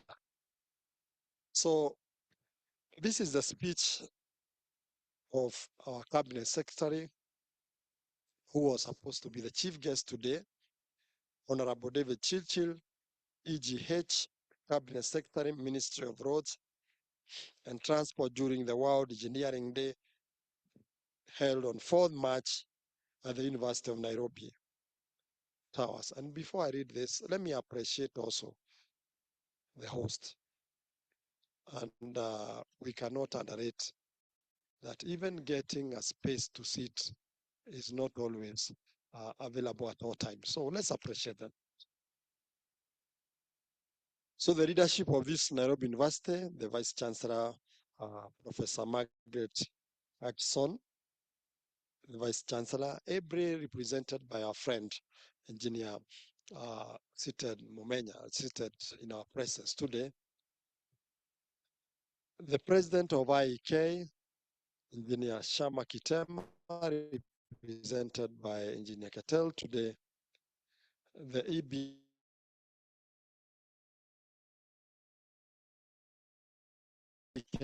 Registrar and CEO, President of Association of Engineers, of Consulting Engineers, Engineer Jane Muturiri. I think you will also, you're also a president in golfing, because the way you walked here, I think this is a real golfer, isn't it? I don't know whether it's only me who noticed. So we congratulate you, the president. But you said this is your last time. We'll make sure you be a guest so that you can also come back. EBK board members, IEK ASEC council members present. Professor Nick from the University of Massachusetts, who is here with us today. Distinguished engineers and colleagues, industrial leaders, government officials, sponsors, and students of all esteemed universities who are with us today. All honorable guests today, good afternoon. Good afternoon. Ladies and gentlemen, It is both an honor and privilege to join you today as we celebrate the 7th edition of the World Engineering Day, a day that recognizes the transformation power of engineering in shaping societies, driving economic growth, and improving the quality of life for our people. Fellow engineers, this year's theme, Smart Engineering for Sustainable Future through Innovation and Digitization, is both timely and relevant to our country. Kenya is at an important moment in its development journey. Our nation agenda is clear: acceleration of inclusive growth, creation of jobs, unlocking of enterprises, and delivery of services to citizens efficiently and effectively. As a country, we are also positioning ourselves to become a regional hub for trade and services. And engineering is a platform that enables this ambition through infrastructure, industrialization, energy, water, housing, and manufacturing. The convention today around smart engineering, therefore, aligns quite well with our inspiration as a country. The bottom-up economic transformation agenda pillar on digital superhighway and creative economy speaks directly to today's theme and our collective aspiration. Ladies and gentlemen, smart engineering is not simply about using technology. It is about better decisions across the asset life cycle, from planning to design, construction, maintenance, and governance.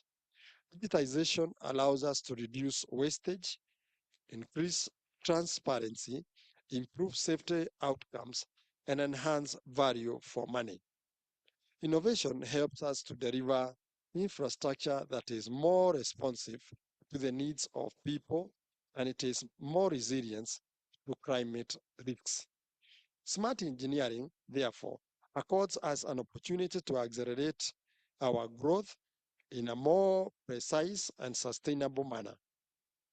With strategic alignment and leveraging on unprecedented unprecedented access to technology, knowledge, and information, we stand the best chance in our nation history to rapidly transform our society.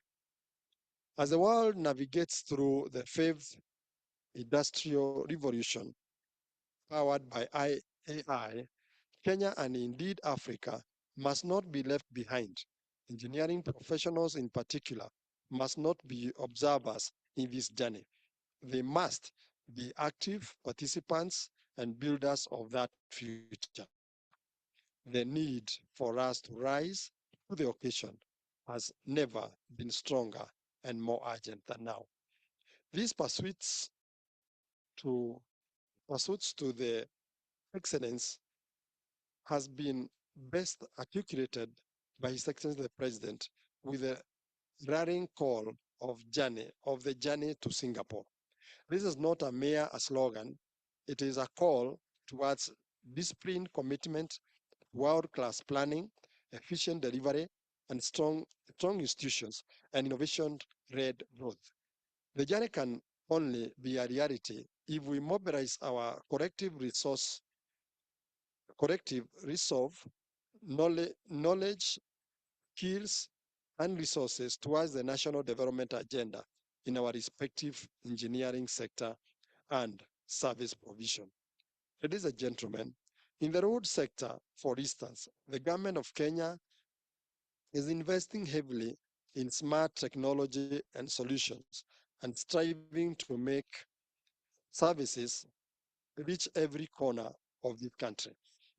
To support and bring life to the digital superhighway, the road sector, in conjunction with ICT Authority, have partnered in installation of fiber optic network as part of the civil works in all our major road projects. Under the recent concluded East African regional transport, trade, and Development Facilitation Project, a total of 630 kilometers of high-capacity fiber optic cable from Eldoret to Nadapal to the border with South Sudan was achieved. This infrastructure has provided high-speed internet connectivity to millions of citizens along the corridor, provide last-mile connectivity to close to 200 public facilities, and boosted trade and supported enterprise besides supporting regional integration. Similar efforts are underway under the Horn of Africa Gateway Development Project with over 1,000 kilometers of fiber optic cable planning for the entire cable planned for the entire corridor from Isiolo, Madera corridor, an additional 200 kilometers for the spur rings. In the urban areas, beginning with the Nairobi city, the government is deploying intelligent traffic system that seeks to modernize traffic management through automation and real-time monitoring of traffic flows. This will increase efficiency of urban network, reduce congestion, reduce traffic times, increase road safety, and reduce environmental pollution. These examples of adoption of smart engineering principles in the road sector are also repeated in other sectors of our economy with significant positive outcomes. Ladies and gentlemen, to sustain these initiatives, the government is continuously reviewing the ever-changing operating environment through innovations and collaboration. We have recorded significant successes through this approach, and just to mention a few, we have mainstreams public-private partnership in our project delivery methods in all our sectors of the economy. We have managed to settle pending bills through the securitization of fuel levy fund, giving a huge relief to contractors and consultants, majority of whom are engineering professionals. We are also looking forward to the establishment of the National Infrastructure Fund for sustainable financing of our development agenda. These few examples demonstrate the commitment of the government towards meeting the aspiration of our people. The challenge, therefore, is to the professionals to support the government in towards a common goal of uplifting the quality of life for our citizens. Ladies and gentlemen, none of this is possible without a well-coordinated, thriving, and regulated engineering professional ecosystem.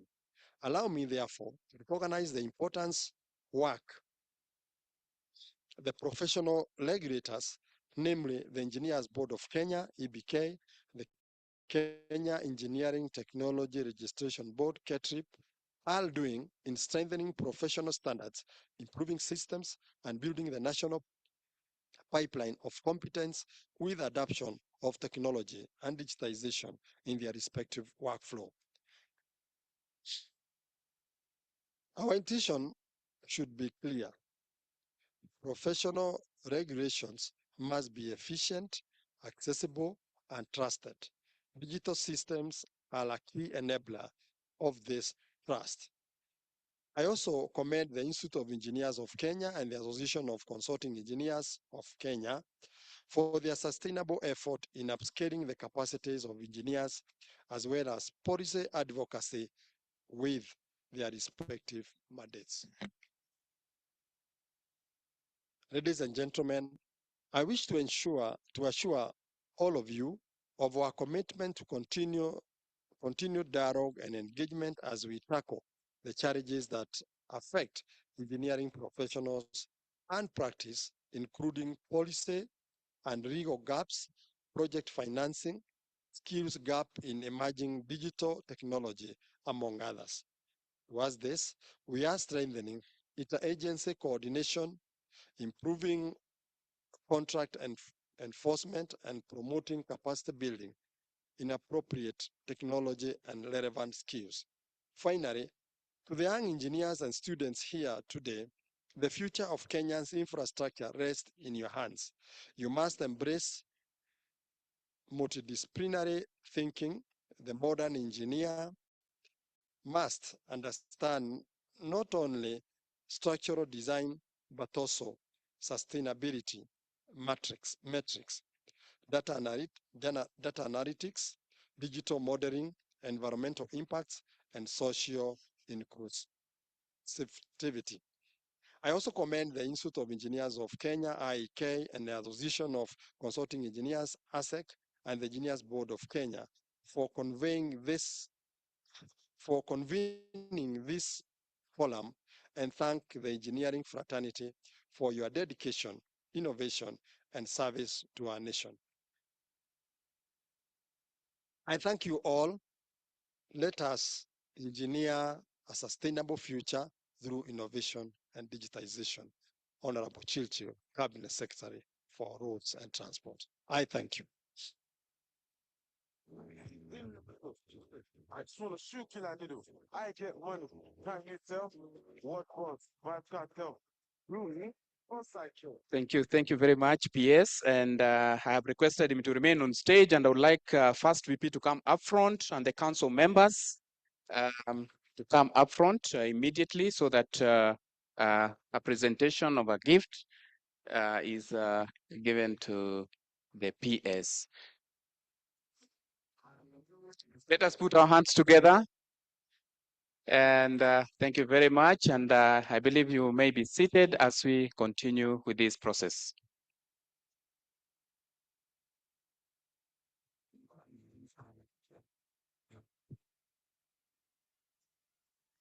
That's our gift from the council, where the photo men.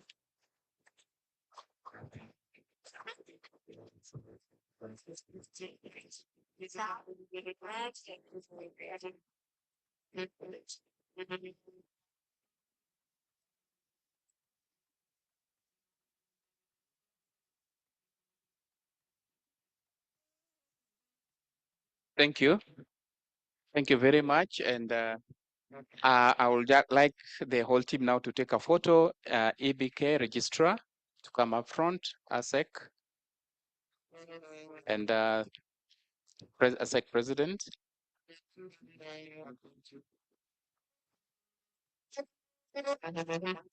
The host, yes.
Thank you. Former registrars, please come up front very first so that we can conclude this exercise.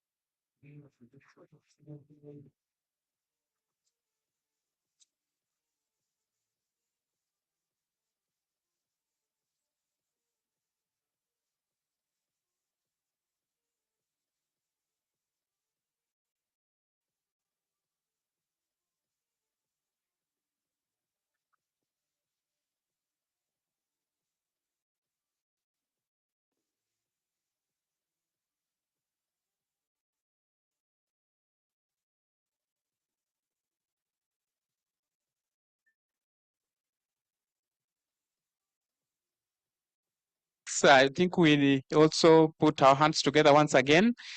We are, let's just do it. I know time is far much spent, and I know it has been very fruitful and informative, the exercises that we've been doing.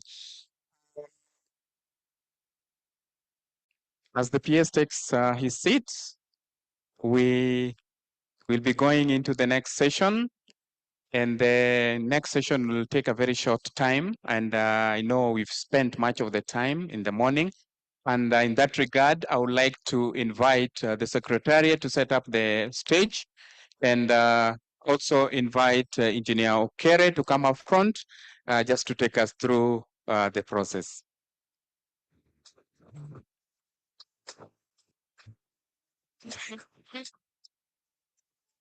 Engineer Okere is the Director, Compliance Standards and Enforcement at the Engineers Board of Kenya.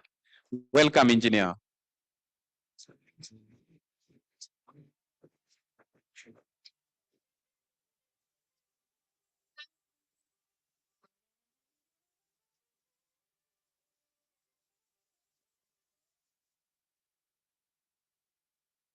Good afternoon, ladies and gentlemen. I know we've sat for a long time, so I kindly request us to kindly rise up and just stretch a bit as we are getting ready. Stretch a bit. High five to your neighbor and say Happy Engineers Day. Say something to him or her. I wish you success, I wish you blessings and so on. I hope we are just taking, I see a number of engineers working. I hope you're coming back. Eh? Okay. We're going to have a very, very exciting panel discussion. So you can have a seat. Kindly have your seat. Thanks.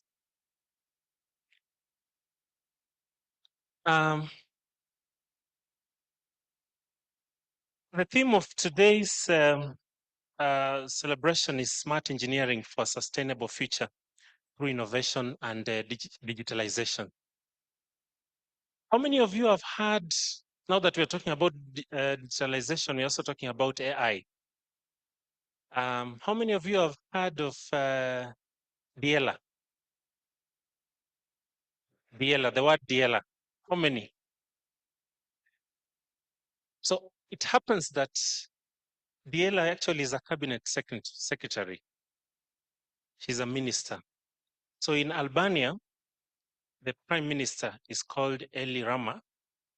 In November last year, 2025, he appointed an AI-generated minister, the Minister of Intelligence, of Artificial Intelligence. So I don't know whether to call her it or she. Now that she has taken a persona of a lady, we'll call her she. So she's the minister in charge of artificial intelligence, and her portfolio is to deal with government efficiency, to deal with corruption, and enhance effectiveness in service delivery. So apparently, she's expectant with 83 children. You can Google, you can go and find out. 83 children, and those children are actually assistants. And each of the members of parliament in Albania have been assigned the assistants to help in service delivery. So next time, maybe in 2035 or 2040, we could be having a chief guest who is AI generated, if we follow Albania. But that's enough for the AI. That is to show that other jurisdictions have actually made quite a number of steps in terms of digitalization. But today we are going to have a discussion on this issue of sustainability. When you talk about sustainability, the kind of development that we are doing of the current generation to meet the current needs without, compromise the future generation to meet their future needs. When you talk about innovation, when you talk about digitalization, so we'll be looking at how then these discussions, how are they going to inform policy? The chief guest through the PS has talked about major policy decisions. How are they going to influence policy? What are some of the gaps that we're having in terms of the smart engineering in various sectors, whether it's smart agriculture, smart, road infrastructure, smart farming, smart education? What are some of the gaps? When you talk about the gaps, the President ASEC, Engineer Mutulili, mentioned about opportunities. So we'll be looking at some of the opportunities that we have so that we can drive the economy forward. And so we're going to have a very, very insightful discussions. We're looking forward to receiving also from the audience. Be ready with the questions, be ready with the ideas. And even for the students who are here today, this is your day. You could get one or two insights that can turn into an innovative idea, can go all the way to commercialization. So looking forward to a very, very insightful session. We have a very high-powered panelists. It's a global panelist because not only from Kenya, but also from outside Kenya. And so we're going to have very, very fruitful deliberations. I cannot wait for us to start this discussion. And for us to start, we'll need to invite our panelists. So I want to welcome my co-moderator, Engineer Jackton Mwembe, to usher in our panelists. Welcome, Engineer. Give him a round of applause. Thank you very much, Engineer. And this opportunity, I think, will be so critical for us. We are going to take very short time because we've had the speeches, and now it's the moment that we want to engage. Our first panelist is going to be Engineer Jacinta Mwangi. Welcome. Engineer Jacinta Mwangi is the Acting Director, Policy Strategy and Compliance, PSC, Kenya Urban Roads Authority. Let's put our hands together. You can see the bio on the screen. We also have a second speaker is Engineer Anthony Sang, Chief Manager of Construction Operations, Konza Technopolis. Let's put our hands together. I want to invite also Engineer Professor Philia Mumenya, is the Dean Faculty of Engineering, University of Nairobi. Put your hands together. You can take the seat of your choice. We also have Professor Nick Tuka, Professor of Practice, University of Massachusetts, Amherst, USA. I hope I pronounced it well. Let's put our hands together. Applaud him as he comes. And lastly, we have Engineer Douglas Oisara, PE, member IK, Senior Engineer, Rome Electric Limited. Let's put our hands together.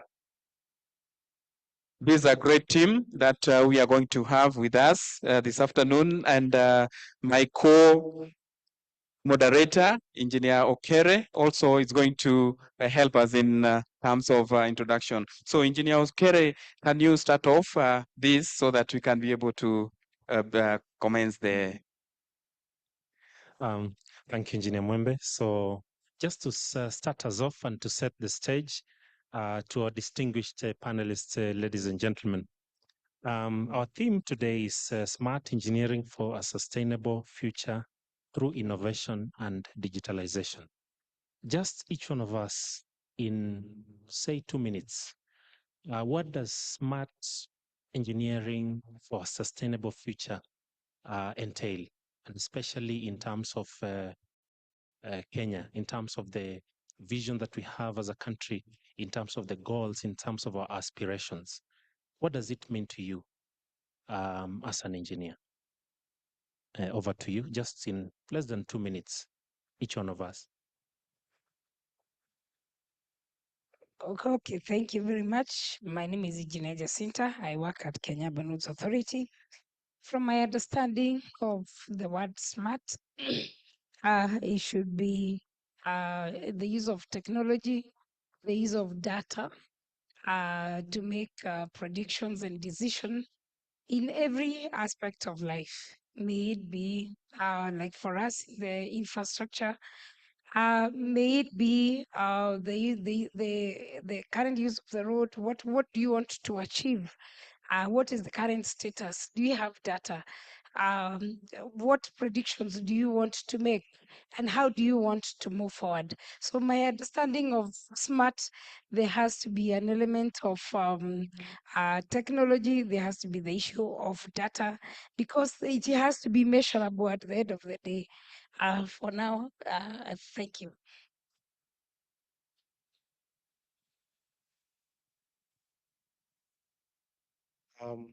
Thank you. So, as mentioned, my name is Engineer Sang. I'm privileged to head construction of infrastructure at Konza Technopolis, the first smart city in Eastern Central Africa. Now, smart in the context of living speaks to quality of life,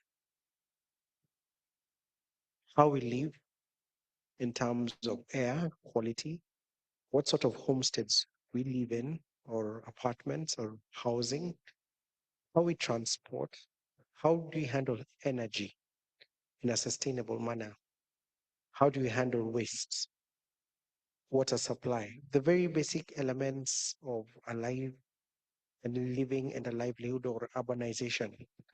And all that is driven by data. In other words, what is the quality of air, for example? Are you living in an polluted environment? How would you know? And so utilization of just technology just to get baseline data and to know reference, say for that example, in terms of pollution, what is the quality of life and how does it affect our life? So the smartness is being able to utilize information and data to create a livelihood or an environment that is better for everyone, and making informed decisions based on actual data that you receive, not just hypothetical one, but something that you're able to pick, analyze, and make decisions on. So that is what smart living is all about in a nutshell. Good afternoon, everyone. I'll speak about smart from my experience in materials. And from my perspective, I think smart means moving away from trial and error to data-driven material design, mixed design, and also being very responsive to environmental effects and climate as well. So that's even in the material specifications, we have the aspects of an understanding of the effect that this particular material that we specify has on the environment and also climate. Thank you.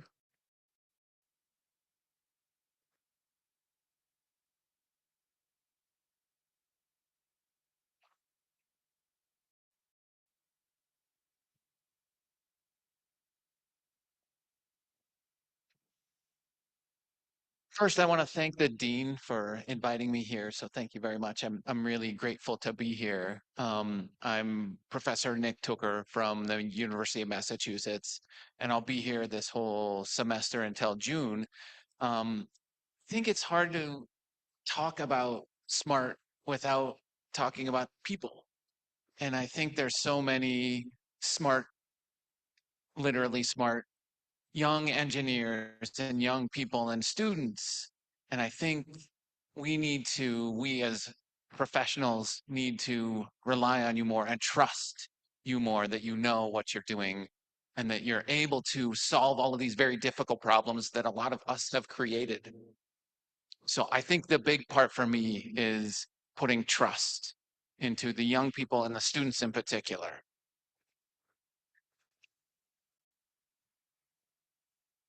Yeah, good afternoon. My name is Douglas Waisara, a professional engineer. By definition, my definition of smart is how are we in a position to make life bearable for each and every person that is living within our society? And how are we doing each and every activity from a data point of view and using this to predict and actually have decisions from a data point of view? Yeah, thank you. Great, thank you very much. Those are, let's put our hands together again and we appreciate the introduction. And I want to just ask Engineer Jacinta on the issue of digital and innovation at KURA. I know there are solutions that you are having. So would you just help us understand what KURA has implemented in the road sector just to enable us conform to the beam that we are running today? All right, thank you, Engineer. Kenya Roads Authority, we are mandated as per the Roads Act to work to manage and develop and maintain roads in urban areas. So we work in areas that are prone to traffic. The problems Engineer Mutulili talked about in her speech, the problems we have identified and the gaps, one of the gaps we have really identified as a big problem in urban areas is a problem of traffic, be it vehicular, be it human, be it cargo, I mean, be it flights, we're talking about traffic. So KURA, we have implemented the intelligent transport systems. For now, we have 7 junctions that are fully automated. That is from Yaya to Westlands. And if you drive there, especially, I mean, all times of the day, you rarely find a policeman unless the policeman is clearing maybe an obstruction, maybe from an accident or something. So we have the 7 junctions that are fully automated. We also have other 13 that are not fully automated, but they are connected to our traffic management center, that is our TMC at Kenya Urban Roads Authority at Barabara Plaza on third floor. Is one of the few features that you find in this part of Africa. So we are able to view the traffic in those various roads where we have the junctions. We're able to view them in real time. The lights are adaptive, meaning that they adapt to the traffic that is there, the queue. If the queue is long, then it is allocated a longer time, and if the queue is short, it is allocated a shorter time. It's also able to do a traffic count. We do a traffic count on a daily basis. We have, since we implemented the pilot in 2018, we have loads and loads and loads of traffic data for the junctions that have these cameras. So then we also have this. We also have even put air monitors. Somebody has just talked about the smart and monitoring of the air quality around us. So in these junctions, we have also put the air quality components for measuring the kind of air quality, the kind of pollution that we are doing. And this is data that we are collecting, all in relation to traffic management. But the primary aim of having the intelligent transport system is to ensure that traffic move seamlessly and we don't waste a lot of time on the road. It has been documented about the time that each one of us spends or wastes on those traffic jams. So if you're able to reduce the time that you spend on this on the road, and this happens especially at junctions. So the builder from the junctions builds way back to, sometimes can even go even up to 2 kilometers. So if you're able to reduce the time that you are spending on this junction or this particular road, it leaves time for other things. It leaves time for you to spend time with the family, for you time to work on something else, for time to work on yourself.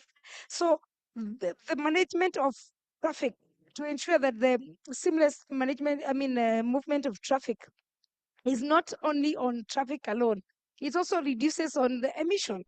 When those vehicles are studying there, there's a lot of emission that is coming from the exhaust. Personally, I can attest to that issue of emission.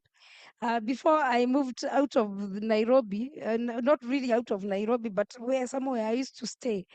I used to stay next to a road, and there used to be traffic jam in the morning and in the evening. My son used to suffer sinuses, to have a blockage all the time.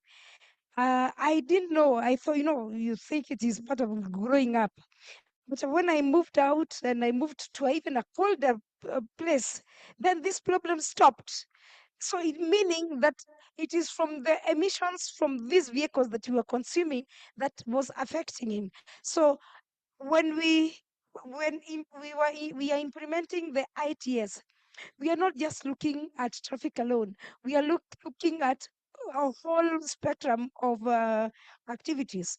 Through ITS, we also able to see real time if there's an accident, and therefore it reduces our reactive time.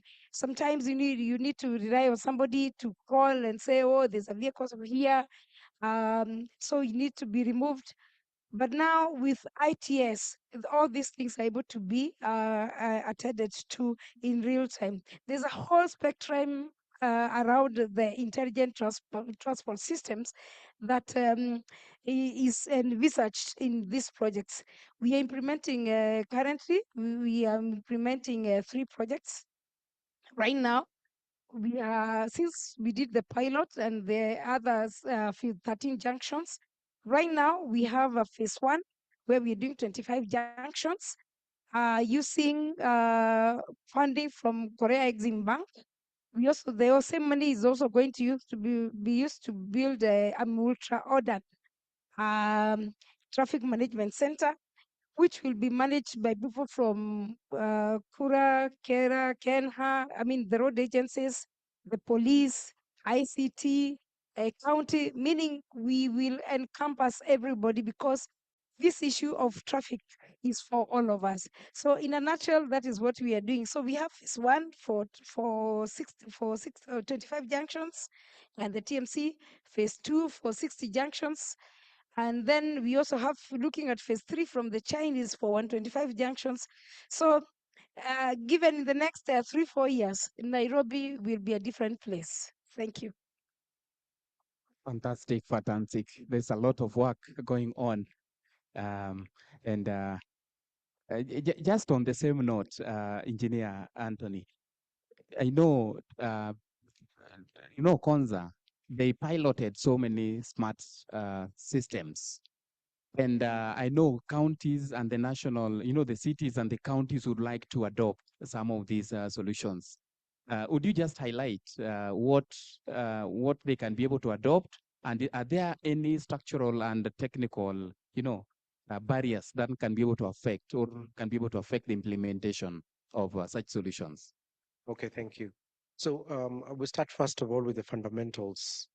The fundamentals are in planning.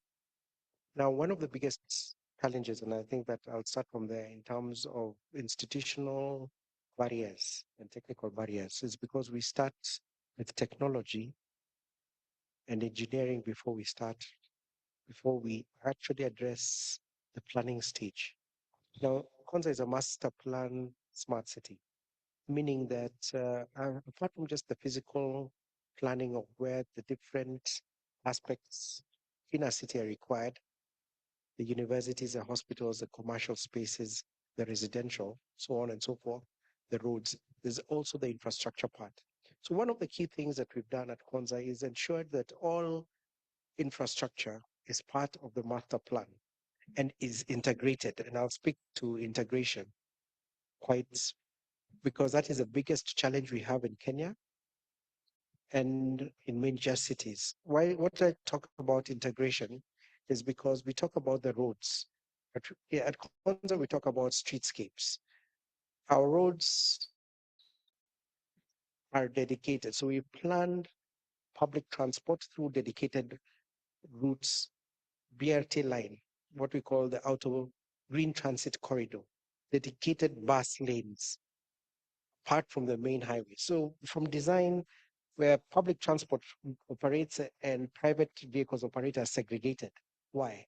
We planned it in such a manner that the roads are designed in such a manner that the public have a clear area of working and you can integrate BRT into it.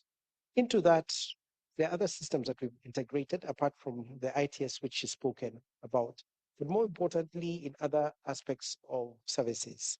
Now, here we're talking about our wastewater management system, where we do wastewater reclamation. So we reclaim all our water from the sewage. Having treated it, we have an irrigation, city scale irrigation network. So all the trees, all the flowers that are planted along the highways or the outer boulevards are under irrigation. So we don't struggle in terms of ensuring that there's sufficient water, knowing that Konza is in semi-arid area. So reclamation. Solid waste management, which is a big thing. We have an automatic solid waste collection facility. It's a pneumatic, I'd describe it as a city scale vacuum cleaner, where waste is segregated at source, sucked to a centralized collection facility, and collected in bulk for secondary use. The whole aspect of a circular economy was built into the infrastructure design from the onset. This is a very important thing. Waste in Nairobi, we know all goes to Dandora, and we know the biggest challenges we have in our Nairobi city.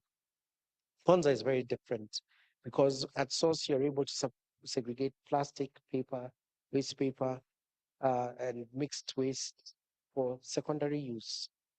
And from that infrastructure, we created opportunities for secondary use like waste to energy from the solid waste, plastic recycling, and we're building more in terms of third or uses, secondary uses for materials.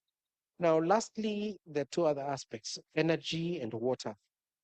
Now, in energy, being a smart city, we are very keen. We run our own internal grid. Konza, as an institution, actually has its own power distribution license. So we distribute power as a city, not Kenya Power. And what we're working towards is having a smart grid. And why is this so important? We look at the bigger picture. For Kenya to become competitive, you have to create energy cost is the highest cost. And how we are able to integrate that into the city, we realize that EPRA, I think, has just recently released what we call the net metering, where you're pro-consumer, you produce and consume. If you have solar PV excess, you're able to push it into the grid and then use that energy. The excess you're able to push into the grid as and given credits. And the net effect is that if you are able to produce more, your power bill goes low. Now that technology we've integrated by design and in the planning stage, not the implementation, because the technology only comes to assist you with the master plan. Likewise to water and water reticulation within the whole city. That in itself, we have smart meters to understand how much water consumption. For buildings, we have what we call a BMS, building management systems, which checks into the energy uses of all services, from the lifts, the generators, so on and so forth. So ideally, there's quite a number of technology. It's one place, especially for the students, the place worth visiting, as we've already implemented most of the technologies that we hope then can be used as a blueprint for other cities within Kenya. But the bottom line and the key message I'd like to say is this: we must have integrated infrastructure, because that is one big challenge we have. Various institutions, the road agencies, the water agencies, the ICT agencies, when we're planning for infrastructure, they should be all integrated. As you're planning your roadway, you plan where the railway for mass transit, you plan where your fiber network is going to go, you plan where your water lines are going to go, because it's about living. If you see Nairobi, we walk outside here, you'll find people excavating next to the road, installing fiber. Why? Yet it could have been planned from the onset.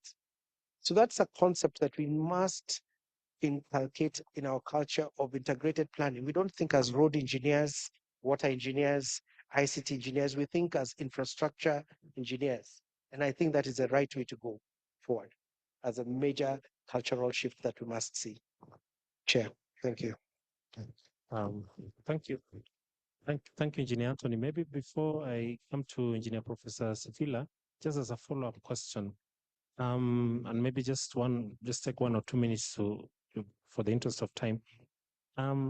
Smart engineering or smart, economy needs a lot of investment. When we talk about data centers, talk about energy, water, the whole internet connectivity and so on. And His Excellency, the President has talked about the National Infrastructure Fund as a way of funding.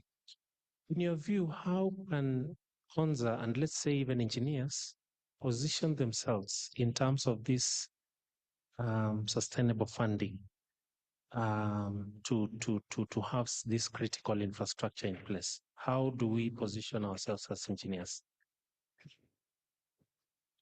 Knowledge is power, and the person who has all the knowledge has the superpower. Now, government has shifted from what we call exchequer funding for most of projects, and I want to just reiterate what our president of ASEC mentioned.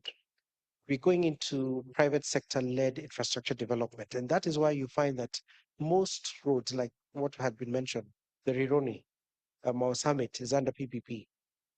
Most projects, government are focusing on private sector-led. Now, under PPP, it could be privately initiated PIPs or one that perhaps is done by a normal PPP structure. Now, what we call the PIPs, that is where the opportunity lies. You, the engineer, seeing the idea and making a proposal for it to go into investments. Because I can only imagine the infrastructure fund will be there to facilitate infrastructure across the different sectors. The real issue then becomes which project will then be prioritized. Now, for the funding part, the most important thing for the engineer to position themselves is to know how to leverage to be part of projects or to develop projects that can benefit from that funding, rather than waiting for the traditional tenders to be floated for it to be funded. I think that's a mind shift. So that's the first thing. We need to shift from waiting for opportunities to creating the opportunities for yourself to take advantage of. So that's the first mind shift. Second and most important thing for the engineers, especially when it comes to this new regiment, is to broaden our knowledge. Now, the university where we are, there's so much that we are taught. In practice, there are some areas that perhaps we need to train ourselves in that you may not find in your curriculum. And I like what you started with about AI. What is the impact of AI in engineering? How will that affect future projects? Those are questions we should be asking. What is the role of project finance? We perhaps in first or second year you're taught management finance, but the whole idea of infrastructure will be driven by project finance. Hardly taught, but that is what is required. Thirdly, there are issues where engineers must focus on, because in contract management, which is a very broad scope, how do you manage contracts, especially from the consultancy point of view?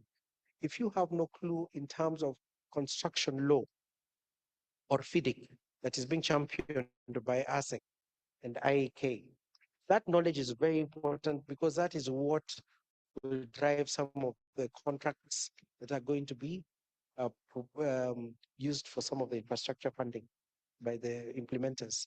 Lastly, and I think this is the most important thing, is about collaboration. Please note that engineering will not be per discipline. It is interdisciplinary. And this is why a lot of teamwork, the mechanical, the electrical, the civil structural engineer must be able to collaborate with the ICT engineer because everything is embedded within the ICT framework. And so if you are working in a silo, rarely will you go far. So you need to expand your knowledge, not just what you're trained at the university level, but expand your knowledge in different sectors. Konza's infrastructure is a good example where we have the roads with ICT infrastructure, with the water irrigation networks, all in one place plus solid handling. That is a multidisciplinary infrastructure mode. And if that being the case, it means that you have to expand your knowledge more than just what you know in your primary discipline. And I think that is how we can take advantage. Thank you. Thank you. Thank you, Engineer, for that. Let me proceed and still speaking about change of mindset. And as the VC engineer, Professor Menya, comes in, and I think this will still go to Professor Nick. In terms of academia, let's go to CBC.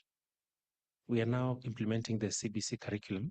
And if you've noted, we are relying on generative AI, where even the children, they just go to ChatGPT and then they get the answer.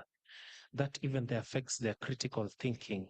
As engineers, young engineers, maybe 10 years, they're coming up to be engineers. My question is, what is your view in terms of using of this, the available platform in terms of enhancing our learning? That is one. And how do you then, in terms of the research that we are having in the university, the research that the university is having in terms of digitalization, the young engineers who are here, the students, how will they be encouraged to take their research from students up to the way to commercialization? In other words, you could talk about the collaboration between academia, the innovators, and the industry. Where are some of the gaps and how they can be enhanced? In the same vein, Professor Nick, you will talk about the experience in terms of MIT, the innovation ecosystem there, and how then the lessons that we can pick so that we can also implement here in Kenya. Over to you, Prof. Well, thank you very much. That's a very, very huge question. Maybe I will tackle it to start with. As academia, we acknowledge that we have the biggest resource in terms of human capacity. We have all these minds, very brilliant minds together. And these are minds which are open to learn, to get more, and they are also now with the global, the world becoming a global village, they're actually very exposed. So we acknowledge that we are dealing with this huge human resource that is very exposed, that could even be more exposed than the lecturers. We appreciate that. So what we are trying to do is, first of all, to also understand, also to be digital, to be more innovative, and also to have a mindset in our research in such a way that it should not be the traditional academic wise. I come and say, my area is this is my passion. I like just researching about this particular thing, but rather asking, what are the problems that communities are facing, and can we offer a solution so that we understand the communities? There are so many, for example, problems we have in a city, in a city like Nairobi, even in the building sector, we have problems even with safety, with compliance, and so on. What is it that we can now use the data and the information and come up with solutions and models which we are able to track whatever is going on. We have, for example, in my faculty of engineering, we have all disciplines. We have the geographical information system, GST, where we are able to even map. We are able to map where whatever is going on wherever. We have electrical and electronics. We have biosystems. I mean, we are spoiled for choice in terms of the minds that we have. So we are trying to shift from the traditional, and even I brought Professor Nick here as an example of how we can even think outside the box, where we can bring on board other professors from out there when they're on sabbatical to come and even take a class. Even in classes teach. He's actually going teaching, and he will help us with the curriculum. He'll help us with inputs so that we also tap from those minds. You'll be able to tell us, what are you doing in the US that we can also borrow? So these are some of the things which you will not, actually they are not even on the curriculum, but we have to be innovative to see how are we going to solve the problems we have. Because at the moment, we have as academia, for example, and I'm sure my students are listening, we have a big problem now of examination cheating, because we have AI is there. You only need to scan. You scan the question and it's there, you know? That's the reality. So we have to again come up with ways of assessing. We have to move out of examination is no longer just reading and coming and copying. We need to do other ways of how do we assess that learning has taken place. So is a challenge, is a time for, if there's a time for that we needed to be more innovative, it is now, such that there has to be ways of assessing, even with the AI. If I can give an example, some of my students, even recently, they just come to class and tell you, you know, by the way, I've already asked my AI agents to listen. And then they will tell me what I can do, and they think I'm okay, and I can go away. Even as you all know, even our online, they send AI agents to come and listen. So our work is keep removing those agents, because you need the person to come. So imagine if you, as the professor or the lecturer, are not aware of what is happening, then you'll just be left alone as the physical person. Then you have robots teaching robots, and then expect the same robots to go out to industry. So if there's a time that we need to be innovative, actually the challenge is here, because engineering will be, we shall be channeling human beings, but we will have taught robots. So we are trying to crack that one. And thankfully, we are able to do so because we are also aware and we are ahead of that. So there are many things that we are doing in terms of academia. Just also mention that is an aspect of mindset. The other one is collaboration. When you collaborate, then you are able to also know what is happening in other areas and how they are going about it. So we are also learning. Thank you. Thank you, Prof. Maybe before I usher you, Professor Atuka, still on Professor Engineer Menya, first, the student must be very brilliant. I mean, to come with that idea where they can just use their eye to attend, that shows a level of brilliance. The question is, and this applies even to the practitioners, because when we have software-driven design, from your perspective, because we can have softwares where we just input the data and it does all the design up to the end. Yeah.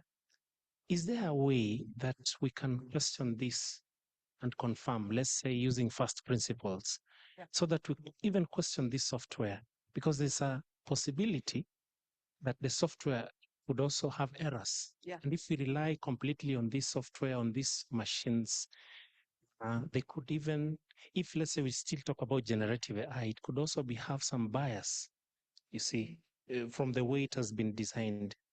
What are the checks from the university perspective?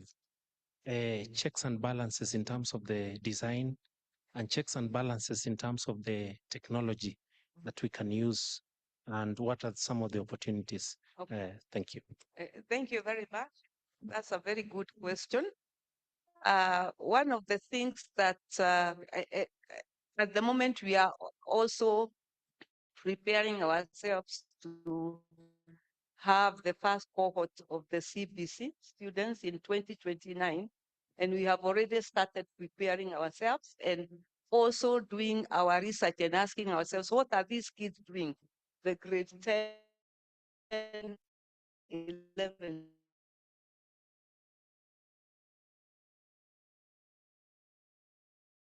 and 11.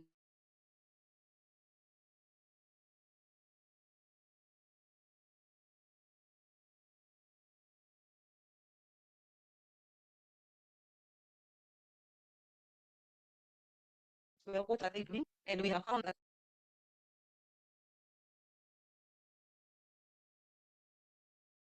supposing you are in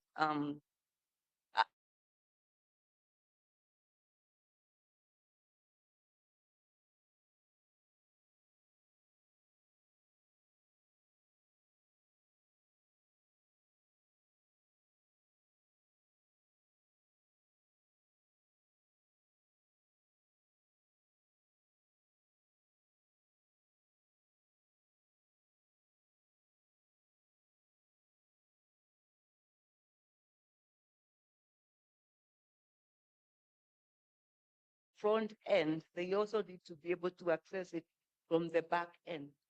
Thank you. Thank you. And thank you, Engineer Prof. Menya.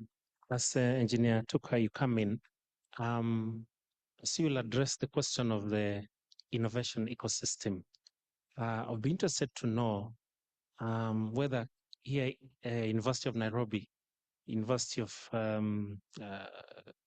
Machakos, Eldoret University, and many other universities and all over Kenya. Because in Massachusetts, we are told we have students who form companies which become unicorns. You know, the innovation ecosystem, there's a lot of support from venture capitalists and funding and research. And as you work in the, work with Engineers Without Borders, some of the projects that you've implemented and some of the innovation, I'd like you to mention about the innovation ecosystem, what you've noted here in Kenya, what you've noted outside, and what are some of the key lessons and opportunities that we can have. For innovation. Yes, in terms of innovation and also entrepreneurship. Okay. Can I ask you all a question very quick?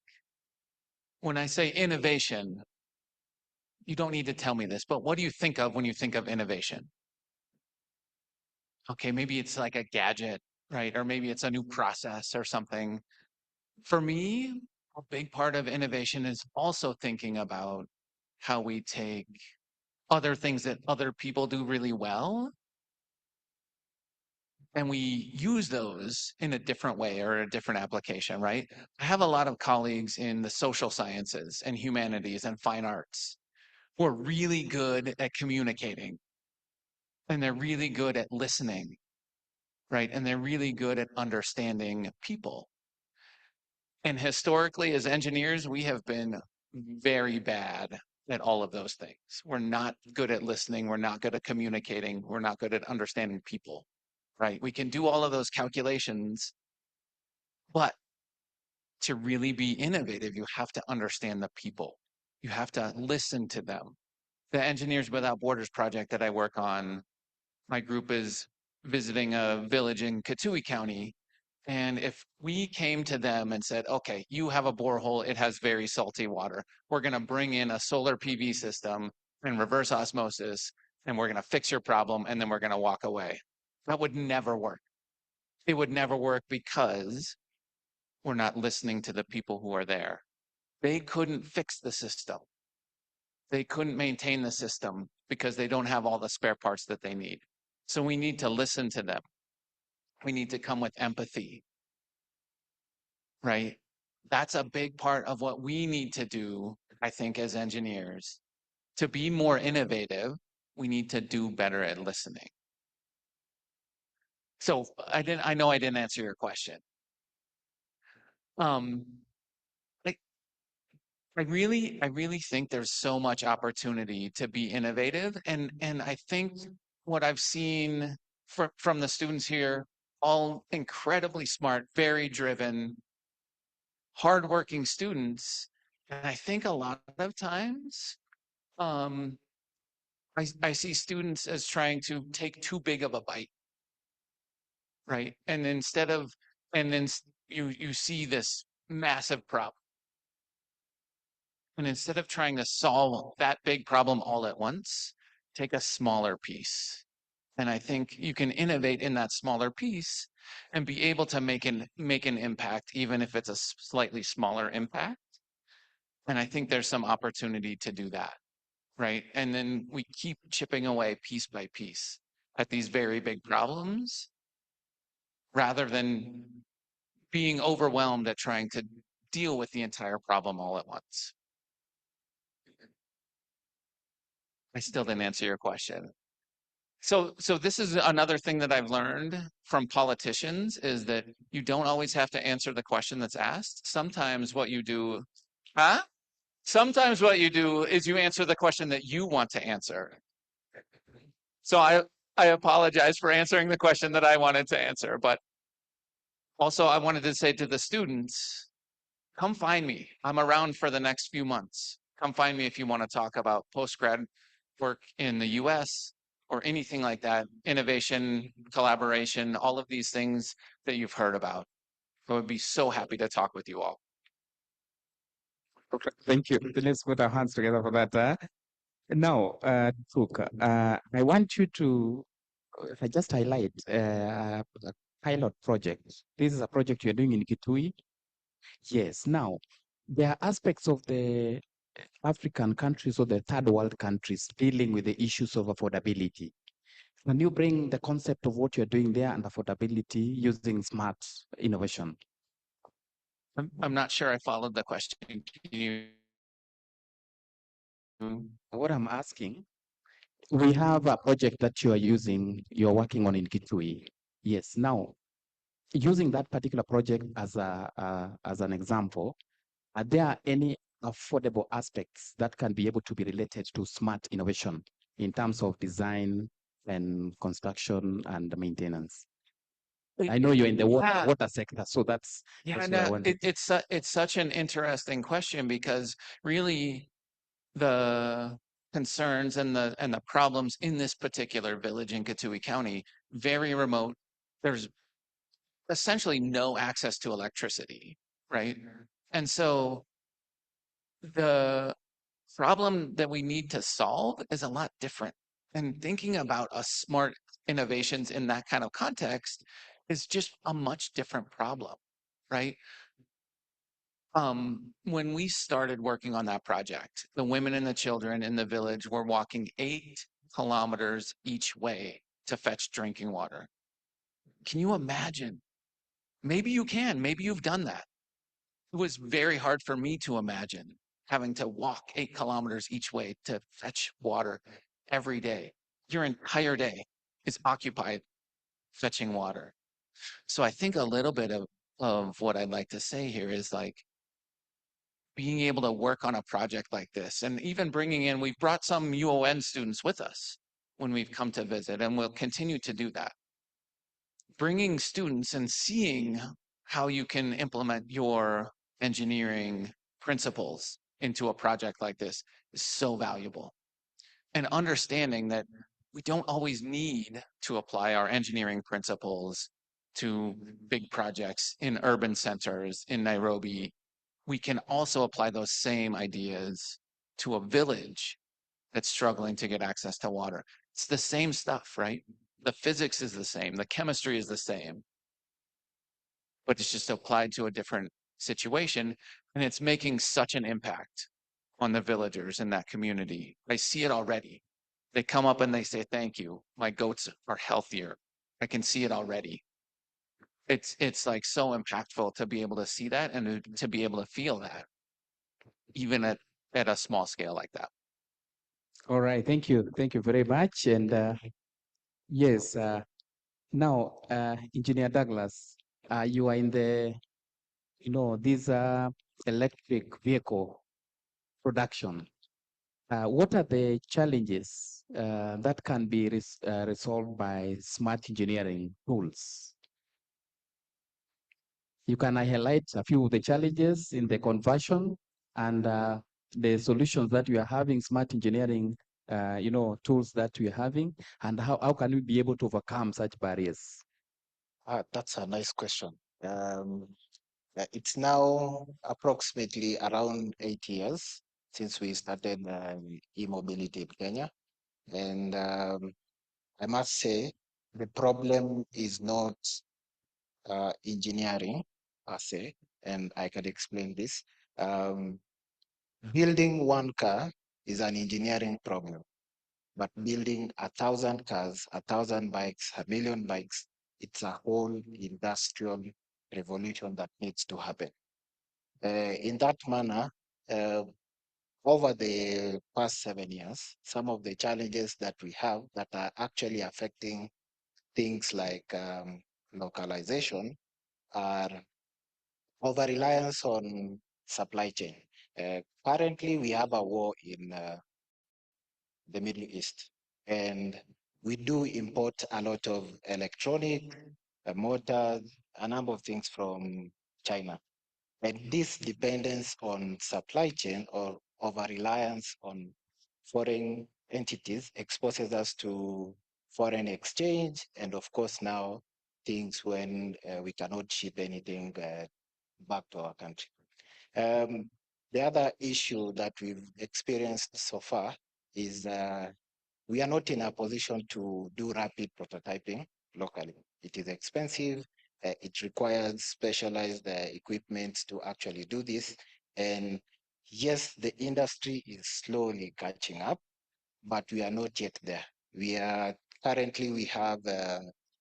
from the last numbers that were given last month, we have around 24,745 or 60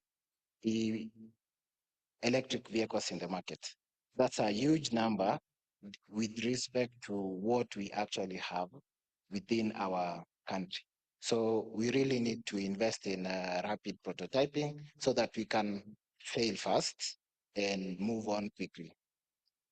The other thing that we do have as a challenge is that we do not have this specialized equipment to actually do lab testing.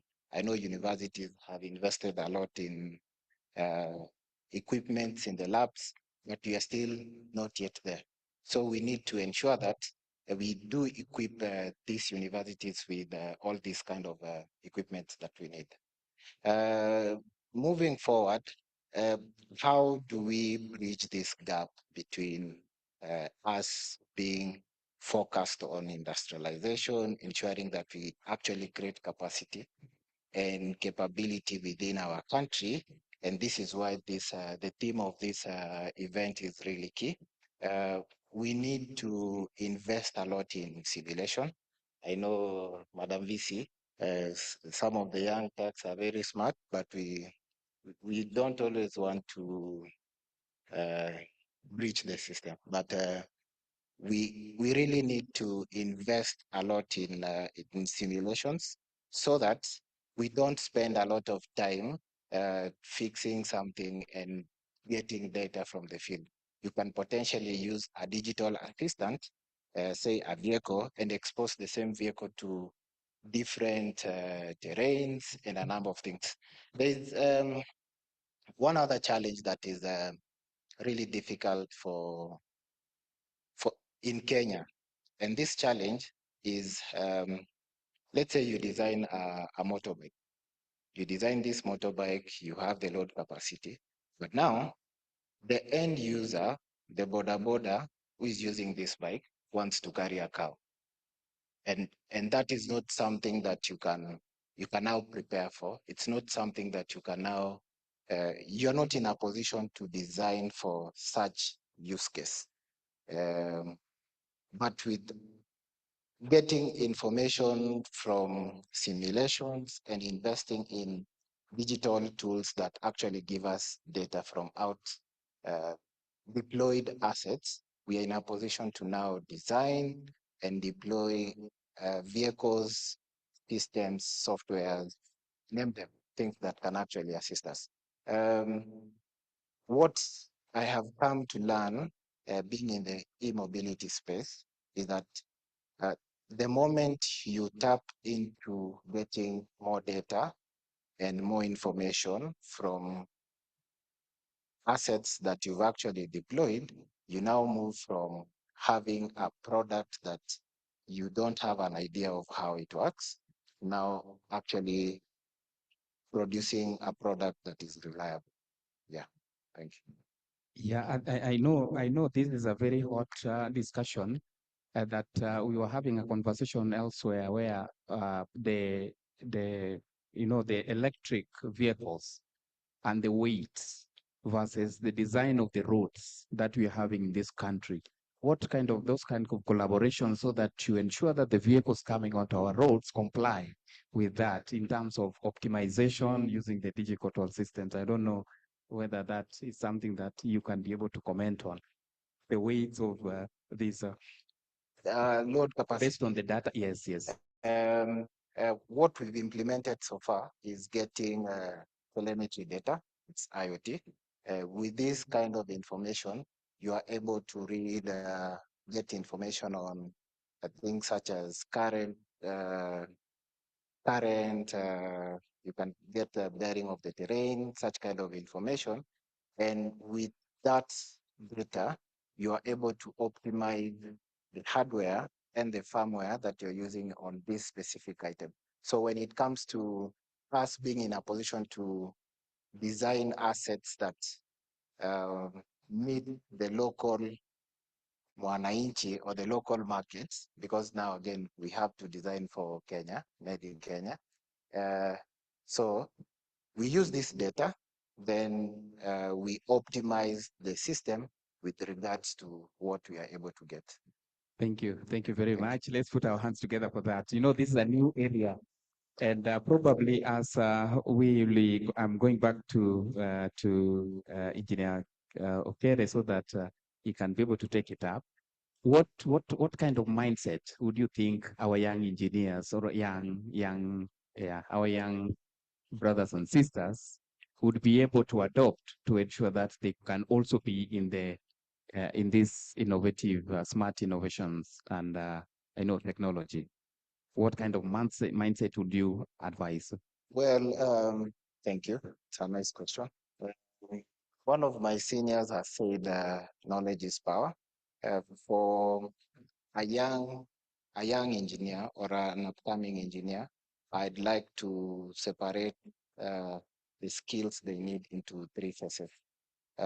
One and the most important phase is to ensure that you actually have knowledge on all the principles of engineering, things to do with simulations, CAD drawing, all the information that is being taught in the university.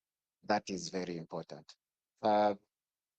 Because then with this information, you're in a position to pull together resources and provide a solution so that if, say, Professor here has a team in Itui, they can now implement a solution based on what they actually learned in class.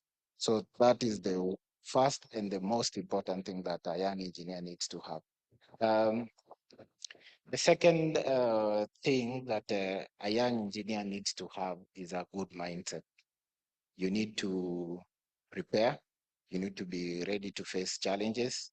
You need to be in a position to accept different divergent opinions. You need to be in a space to actually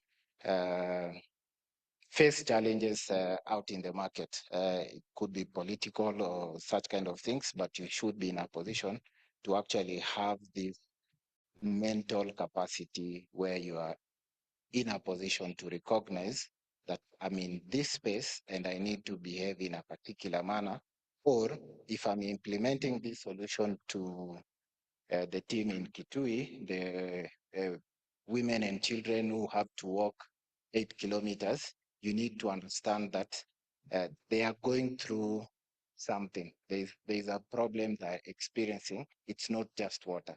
And with this, you really need a mindset where you're in a position to acknowledge these kind of things.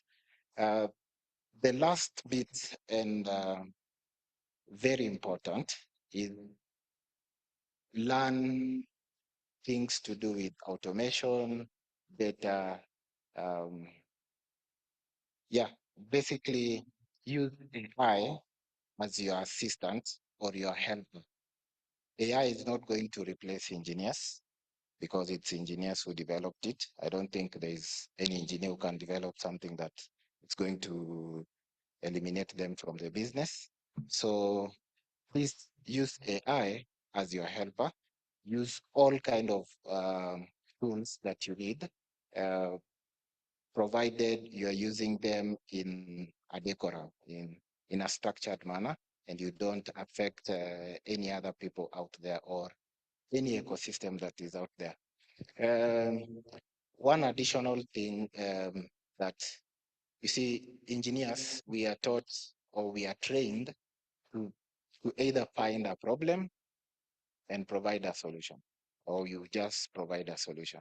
But there's the commercial aspect that is rarely taught in, this is not something that you are trained.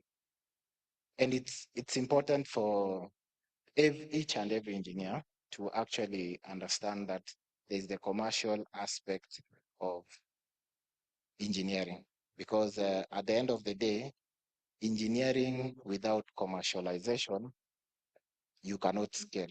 You cannot scale. So as an engineer, you really need to get yourself into the commercial aspect of a product. If you design a product, you need to sell it and you need to know who exactly what market you are solving this solution for. Thank you. Thank you very much. Back to you. Thank you.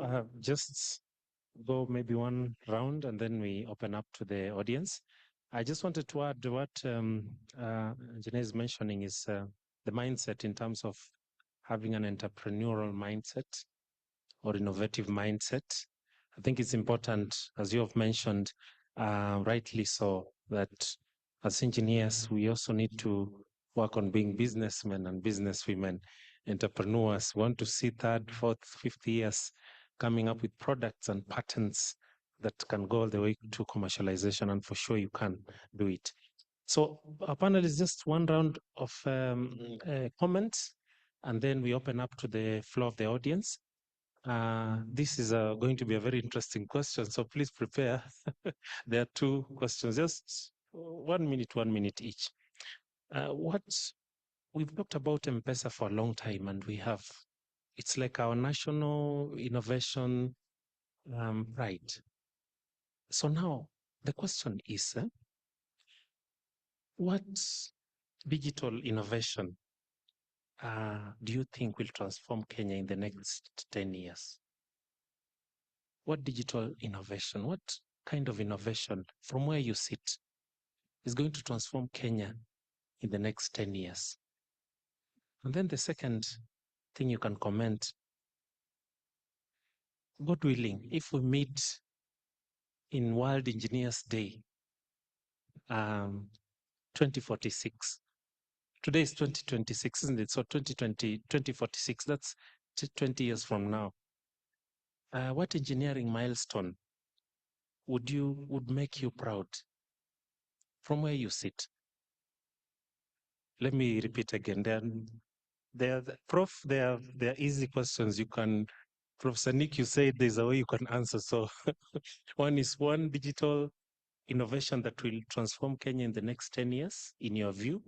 And the secondly, God willing, when we meet in World Engineers Day in 2046, what engineering milestone will make you extremely proud? Just 1 minute, 1 minute each, and then we go over to the floor of the audience. Over to you, Engineer Jacinta. You happen to be my best mate, so now you're the next. Thank you very much. I think it's a very interesting question because probably none of us thought it can come away. Probably I will confine myself to my area of expertise, and I will still talk about what I talked a bit earlier on ITS. We have cameras on these junctions installed together with the other signal traffic lights. And these cameras, we call them the e-police, and they collect violations on this junction. So from the data we have collected, per day, we collect around an average of 3 violations per 1 arm of the road. So 300 violations from one side. So per junction with 4 arms, so a multiplier, you have 1,200. Then you can multiply to get per month. Then with an average of about 3,000 shillings per junction, per violation, you can see the amount of money that we'd be collecting. One of us has talked about the PPP and PIIP. I think probably fines collectible in 1 month from maybe one junction. So we said one junction has 1,200 violations times 300, that's 3,000. That is how long? That's 3,600 times 3,000. So you have 9, what am I sabu? Do those maths. How much money is that per junction? So as an innovative way, I know probably it has been used elsewhere, but for infrastructure financing, because we are the drivers of the economy. The late Honorable Raila Odinga, when he was our minister, used to tell us that roads are the veins through which development moves or grows, So if we are able to expand exponentially our infrastructure. I come from Nyandarua, that's where I was born. Those of us who come from that neighborhood know that it rains a lot. Now I live in Nyeri, it's no better, it rains also a lot. So if we are able to expand this financing and magically to some of these areas, then you will give people enough time because they'll take very little time to travel. You give them a lot of time to think otherwise, there's be enough time for other innovations, for other innovations. There'll be many other whatever innovations that we expect. I'm still thinking about which other one, but I know I've confined myself to the area of infrastructure. But public finance, infrastructure financing will be a question of the past, and it will be a hot cake for private investors.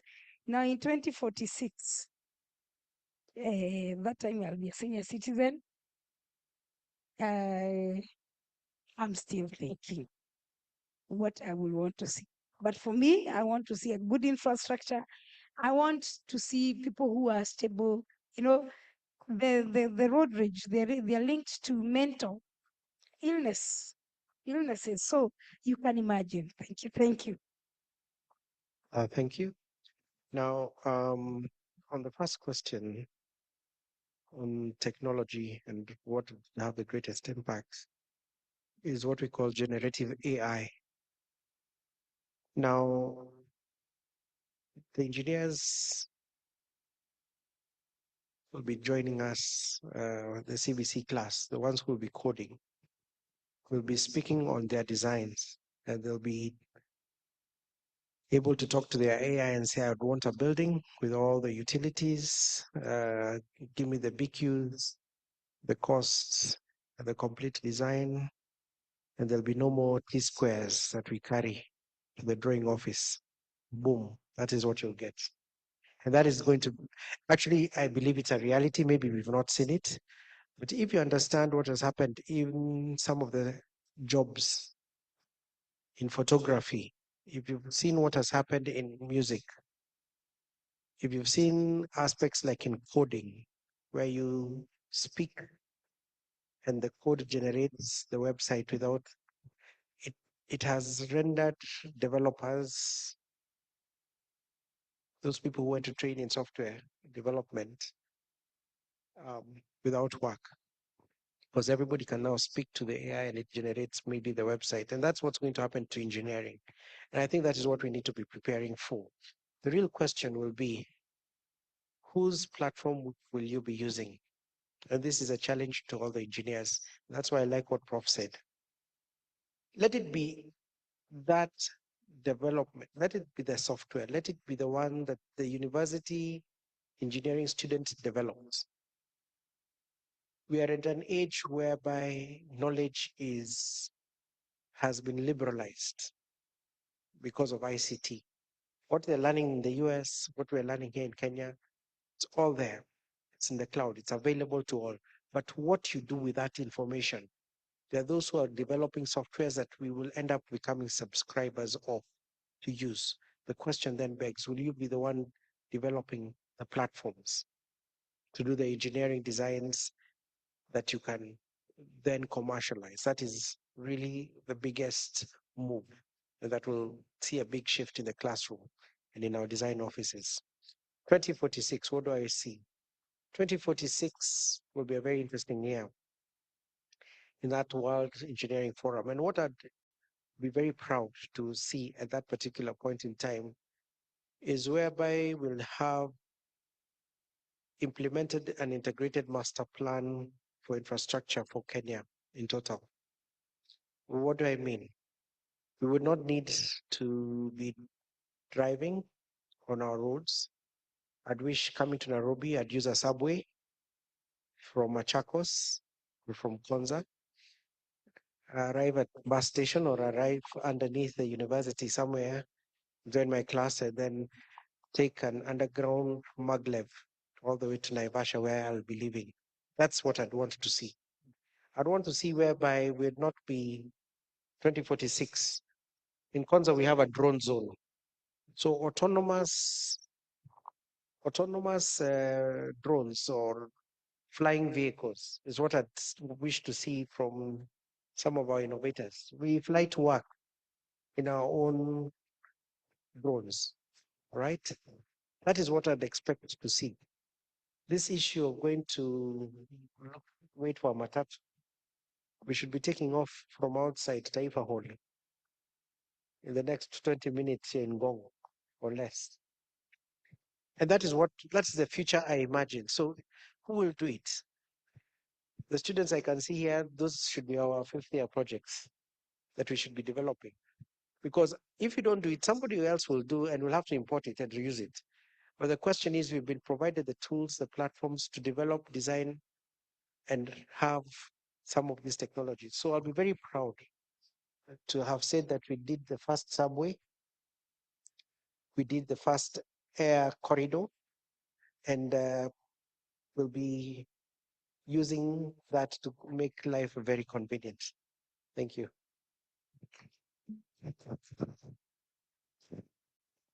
Wow. It sounds to me like what we used to see in movies. But when growing up, we used to go to movies and imagine things which we are seeing today. So I think for me, I think the greatest innovation that I think Kenya would witness today is where a lot of people, as much as we are crying about no jobs, a lot of people will be employers. And just because of the AI, just because of the software creation, just as my colleagues have said. And I can see a case in point where you have young people going back and deciding to come up with AI agents. They're called AI agents.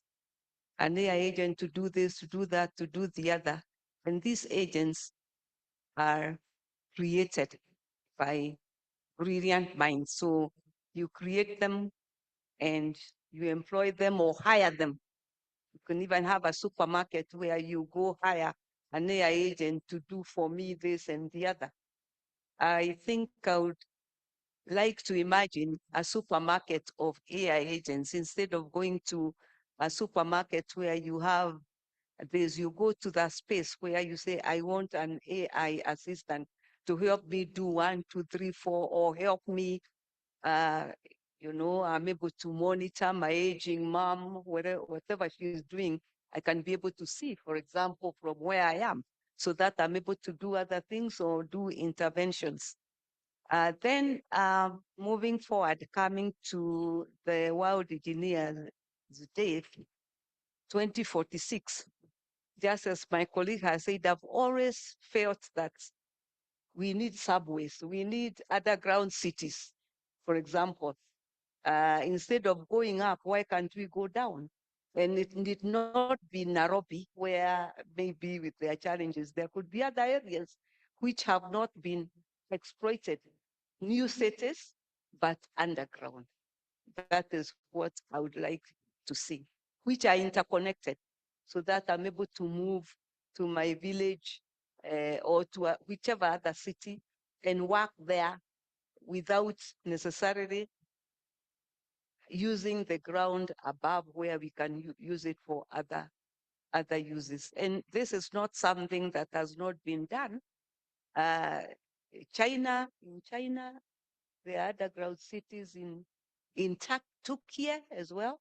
There are underground, those Asian cities and so on.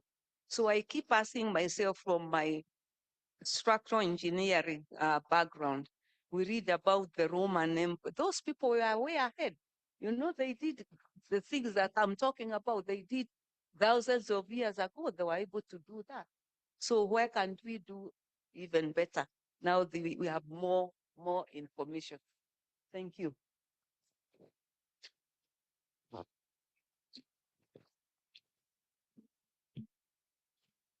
I think I agree that AI is going to be, I mean, it already is a big thing, but I hope that the lecturers and the professors here and at other universities can use that to understand and realize that it's not worthwhile for me to teach my students about facts. They have all the facts that they need in their pocket. They have this gadget that's magically connected and they can find any fact. But instead, it's about critical thinking and creativity and being able to apply those facts in a unique situation. So my hope is that we can use AI as a tool. And then instead of having you students memorize things, instead have you apply and be creative and use those skills that you've learned in a better way.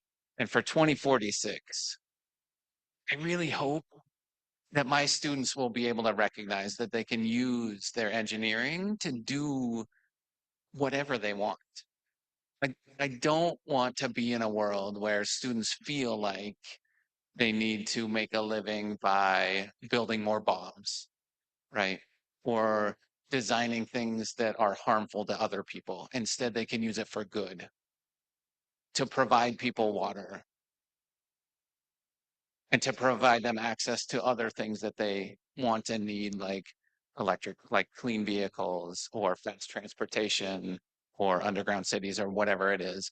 But have some students right now in the US who feel like to make a good living, they need to engage in the engineering of war.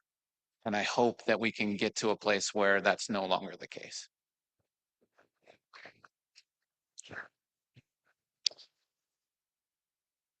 Yeah, I agree. M-Pesa is the best product we've had in Kenya.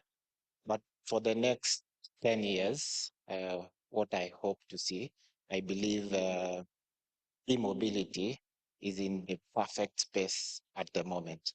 And there are several opportunities that can be achieved from e-mobility. The moment we stop looking at e-mobility as a solution to global warming, but we start looking at as a place where we can now start investing, ensure that we can now do, if we're in a position in 10 years from now, and we can localize 30 to 40% of an e-bike or the industry in general, then we are in a position where we've created value for not just us as engineers, but a society, and that's how we do industrialization. AI is going to be a big thing, no doubt. But how you build a society, how you build infrastructure, you must learn to walk before you start running. So yes, we will get to a point where we have all these tools that are available to us to use, but then today we have an opportunity to actually do something about it. We have smart metering. Engineer Keter said we are at 92% using renewable energy sources for our grid. Look at it as in 10 years time, we can do, currently we are doing vehicle to grid integration. We can do vehicle to grid back to the grid itself in 10 years from now. Then we can also do the third thing, which is we can be in a position to do vehicle to anything. So basically, you have a technology, or you have a moving car, and you can use this energy anywhere you want to use this energy, because the vehicle stops being something that you're using to work, or if it's aeroplanes or smart aeroplanes, they stop being moving you from one location to another. You can now use this energy to power even your livelihood. So that's what I want to see in 10 years time. I want us to get to a point where we've done so much, we've invested so much in infrastructure and training and ensuring that we have the capacity and capability to actually be a nation that commands its presence to our neighbors. What do I wish to be proud of term 2046? I hope, because I'm in the e-mobility space, my hope is the products that we are producing right now are making changes to the end user, who, say for an electric motorbike, this is the boda who is doing the last mile connection to the end user. So I hope, and this is my hope, in 10 years time, the lives of these people who are using our products have actually changed. Because at the end of the day, there's no point of me coming up with products if they are not changing people's lives. So in 10 years time, I look forward to people actually enjoying their lives and living in a sustainable manner. Thank you very much. I think we have actually taken so much time, and I believe it was a very informative session. And I know members, those who are still seated, may have one comment because we may not be able to take questions. You have a comment, I'll give only one gentleman and one lady, just one comment, then we can be able to close it at that point. I want to say thank you to the panels. I think this was a deep conversation because it's a conversation to the future. It's not something that we are looking at now, but it's the future, and the young people can be able to pick this for us to enable us as engineers to be relevant in the time frame that we are talking about, 50 years, 100 years. Any two questions? We have one there for the gentleman. Any lady that would want to ask a question? Can I get the question, or we'll just have that one question, comment? Is it a question or a comment? Question. Please proceed. Yeah, thank you. Samuel, a recent graduate from University of Nairobi, Electrical and Electronics. You are not audible enough, please. Hello, I am Thank you. Samuel, a recent graduate from University of Nairobi. I was pursuing electrical and electronics engineering. So my question is, do you think we have too many state corporations and parastatals that create a bottleneck for engineering progress? And would artificial intelligence be a viable solution for solving the greatest, I'd say the greatest vice in Kenya, which is corruption? How would AI, if incorporated in parastatals and government, help in solving corruption? Yeah, thank you. Thank you. Thank you very much. I would want to have Prof to tackle that. Then if there is a comeback from any, then we'll just have 1 minute so that we can be able to close. Yes, you can proceed. Thank you very much for those two questions. The first one was about state corporations, whether there are too many, whether they are bottleneck. But I think I'm not too sure how many there are now because there has been some rationalization, but each one of them has a certain mandate. And I wouldn't think there would be a bottleneck to absorbing engineers because depending on which particular one, maybe you are talking about the road sector, most likely KURA, KERA, KENHA, and so on. They all have their mandates and they all have their the space that is necessary. So I wouldn't think, I don't work there, but I think each one of them has a very important role to play. I don't think there is a bottleneck as such.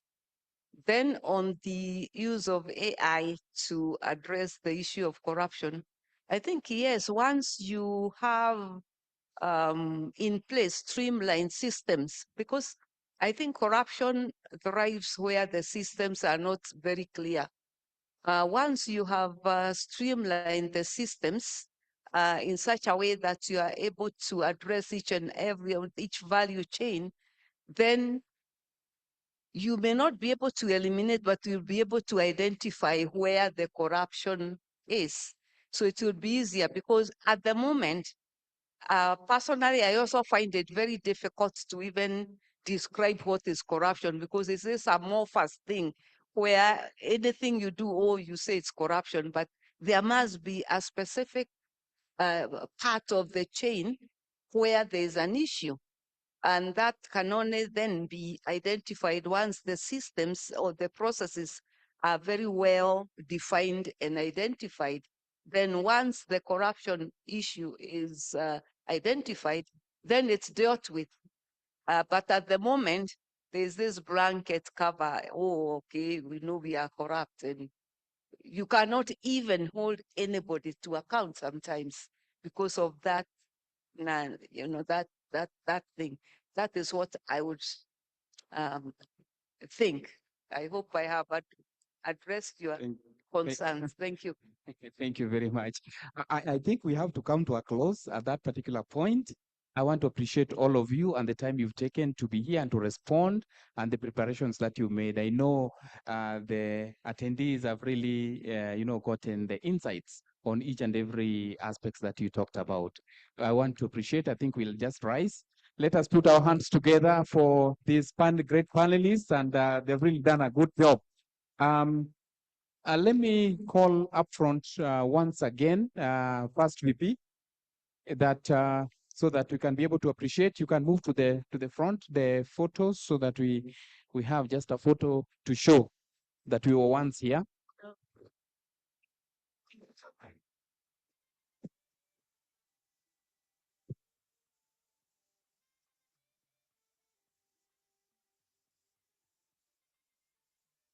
So before you leave, you come to the front. You can share presents. First VP, you should be here.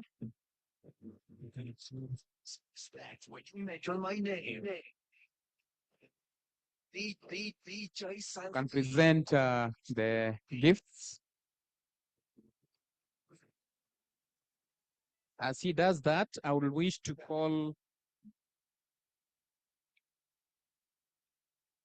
upon Engineer Annette to come up front.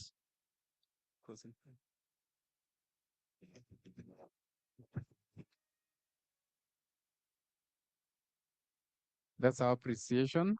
And ABK.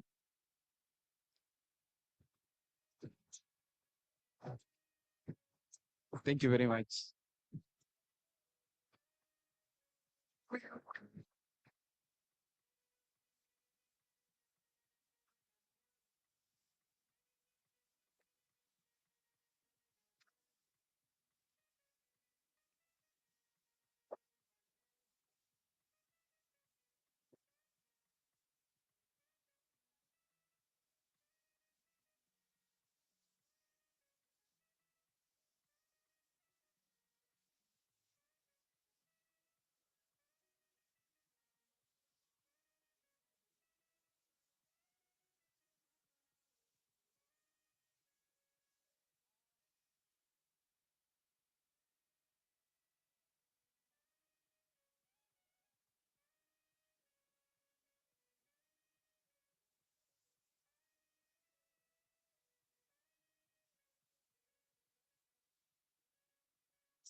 Good evening.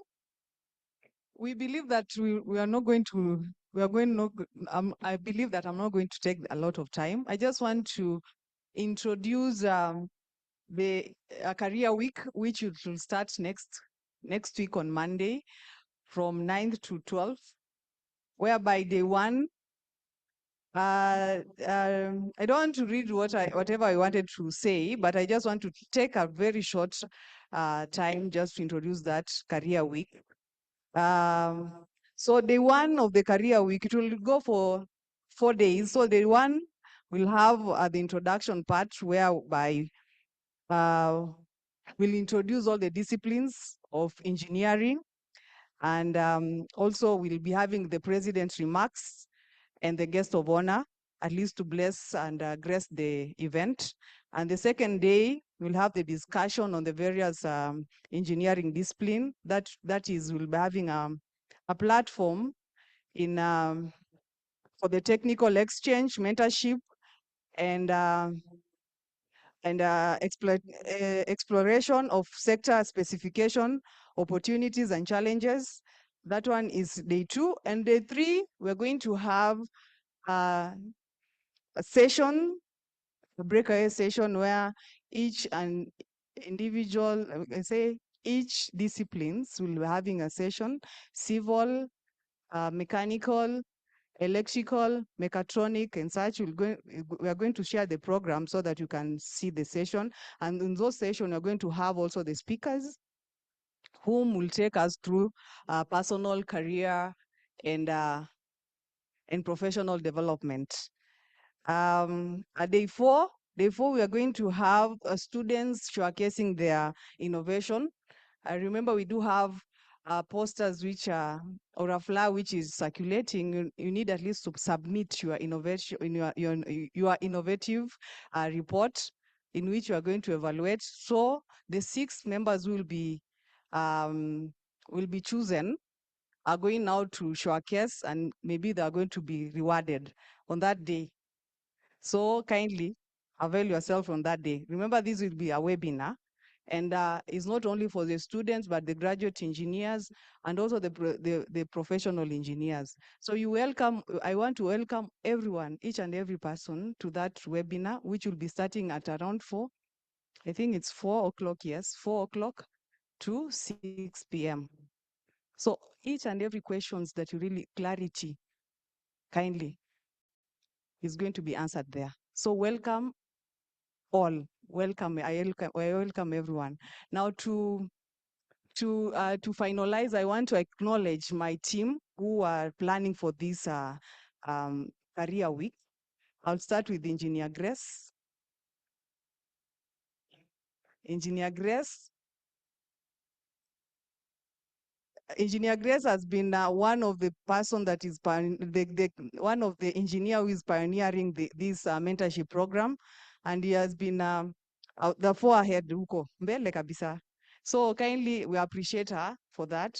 And also, I don't see other team, but Engineer Karanja also. Engineer Karanja.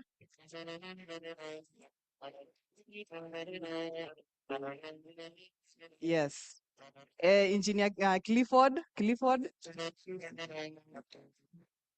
So these are the members, my members who are planning for this event. So I want to appreciate them and welcome each and every person to that event, which will start next week. Asanteni sana.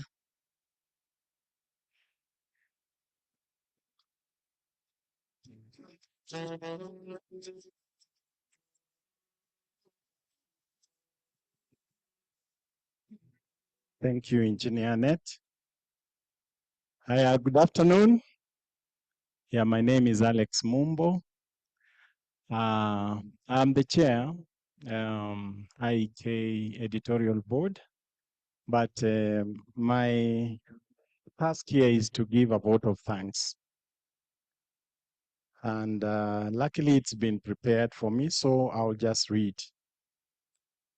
On behalf of the Council of the Institution of Engineers of Kenya, IEK, and our partners, I wish to convey sincere appreciation to all our distinguished speakers and panelists for their insightful contributions during the conference and roundtable discussions. Your perspectives, experiences, and forward-looking ideas have brought to life the 2026 theme, Smart Engineering for a Sustainable Future through Innovation and Digitization. And have also challenged us to embrace innovation, collaboration, and sustainability as we advance the engineering profession. We therefore extend our sincere appreciation also to our chief guest, Engineer Joseph Mbugua, for consistently gracing these World Engineering Day celebrations with his presence. His insightful remarks were instrumental and will go a long way, inspiring and guiding us as we advance the engineering profession. Our gratitude further goes to our partners and collaborators, notably the Engineers Board of Kenya, the Association of Consulting Engineers of Kenya, and the University of Nairobi for graciously hosting us at the University of Nairobi Taifa Hall.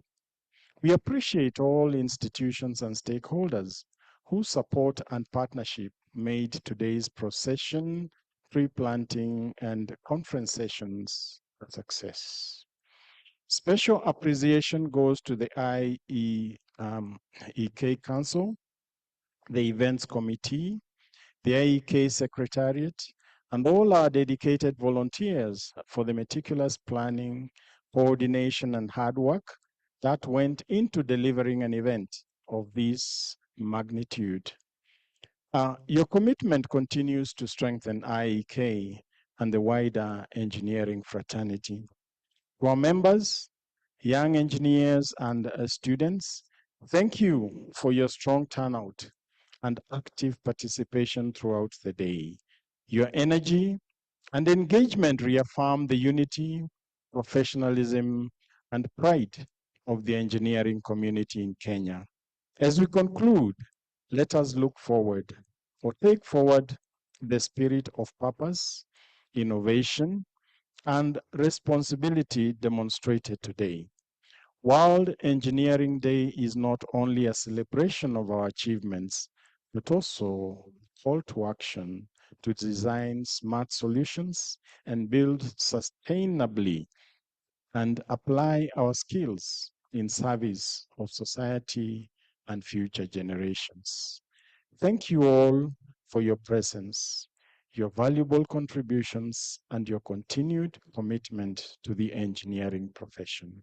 We wish you a safe travel back to your places of residence. May God bless you all.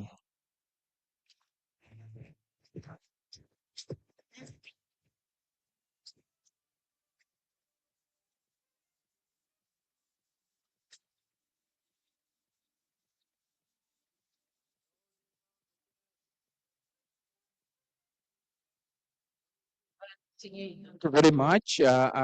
We have come to the end of the event, and I just want to say thank you again. And you know, the moderator has been here throughout. Can you just clap for me? Yes. Thank you very much. I do appreciate. Now, I know you've sat for long. You need water. You need energy. As you leave, you will pick a voucher at the door so that our CEO has prepared something for us. So I don't know what it is, but I'm sure there is something for all of us. So we do appreciate as you go out, let us pursue what objectives that are good for all of us. For students, let us look forward to a situation where you'll get out of this place and get to land into, you know, into the industry that is prepared for all of us, so that we are all safe, employed, and working with good remunerations. That's what we are looking forward for all of us. Thank you very much, and God bless you.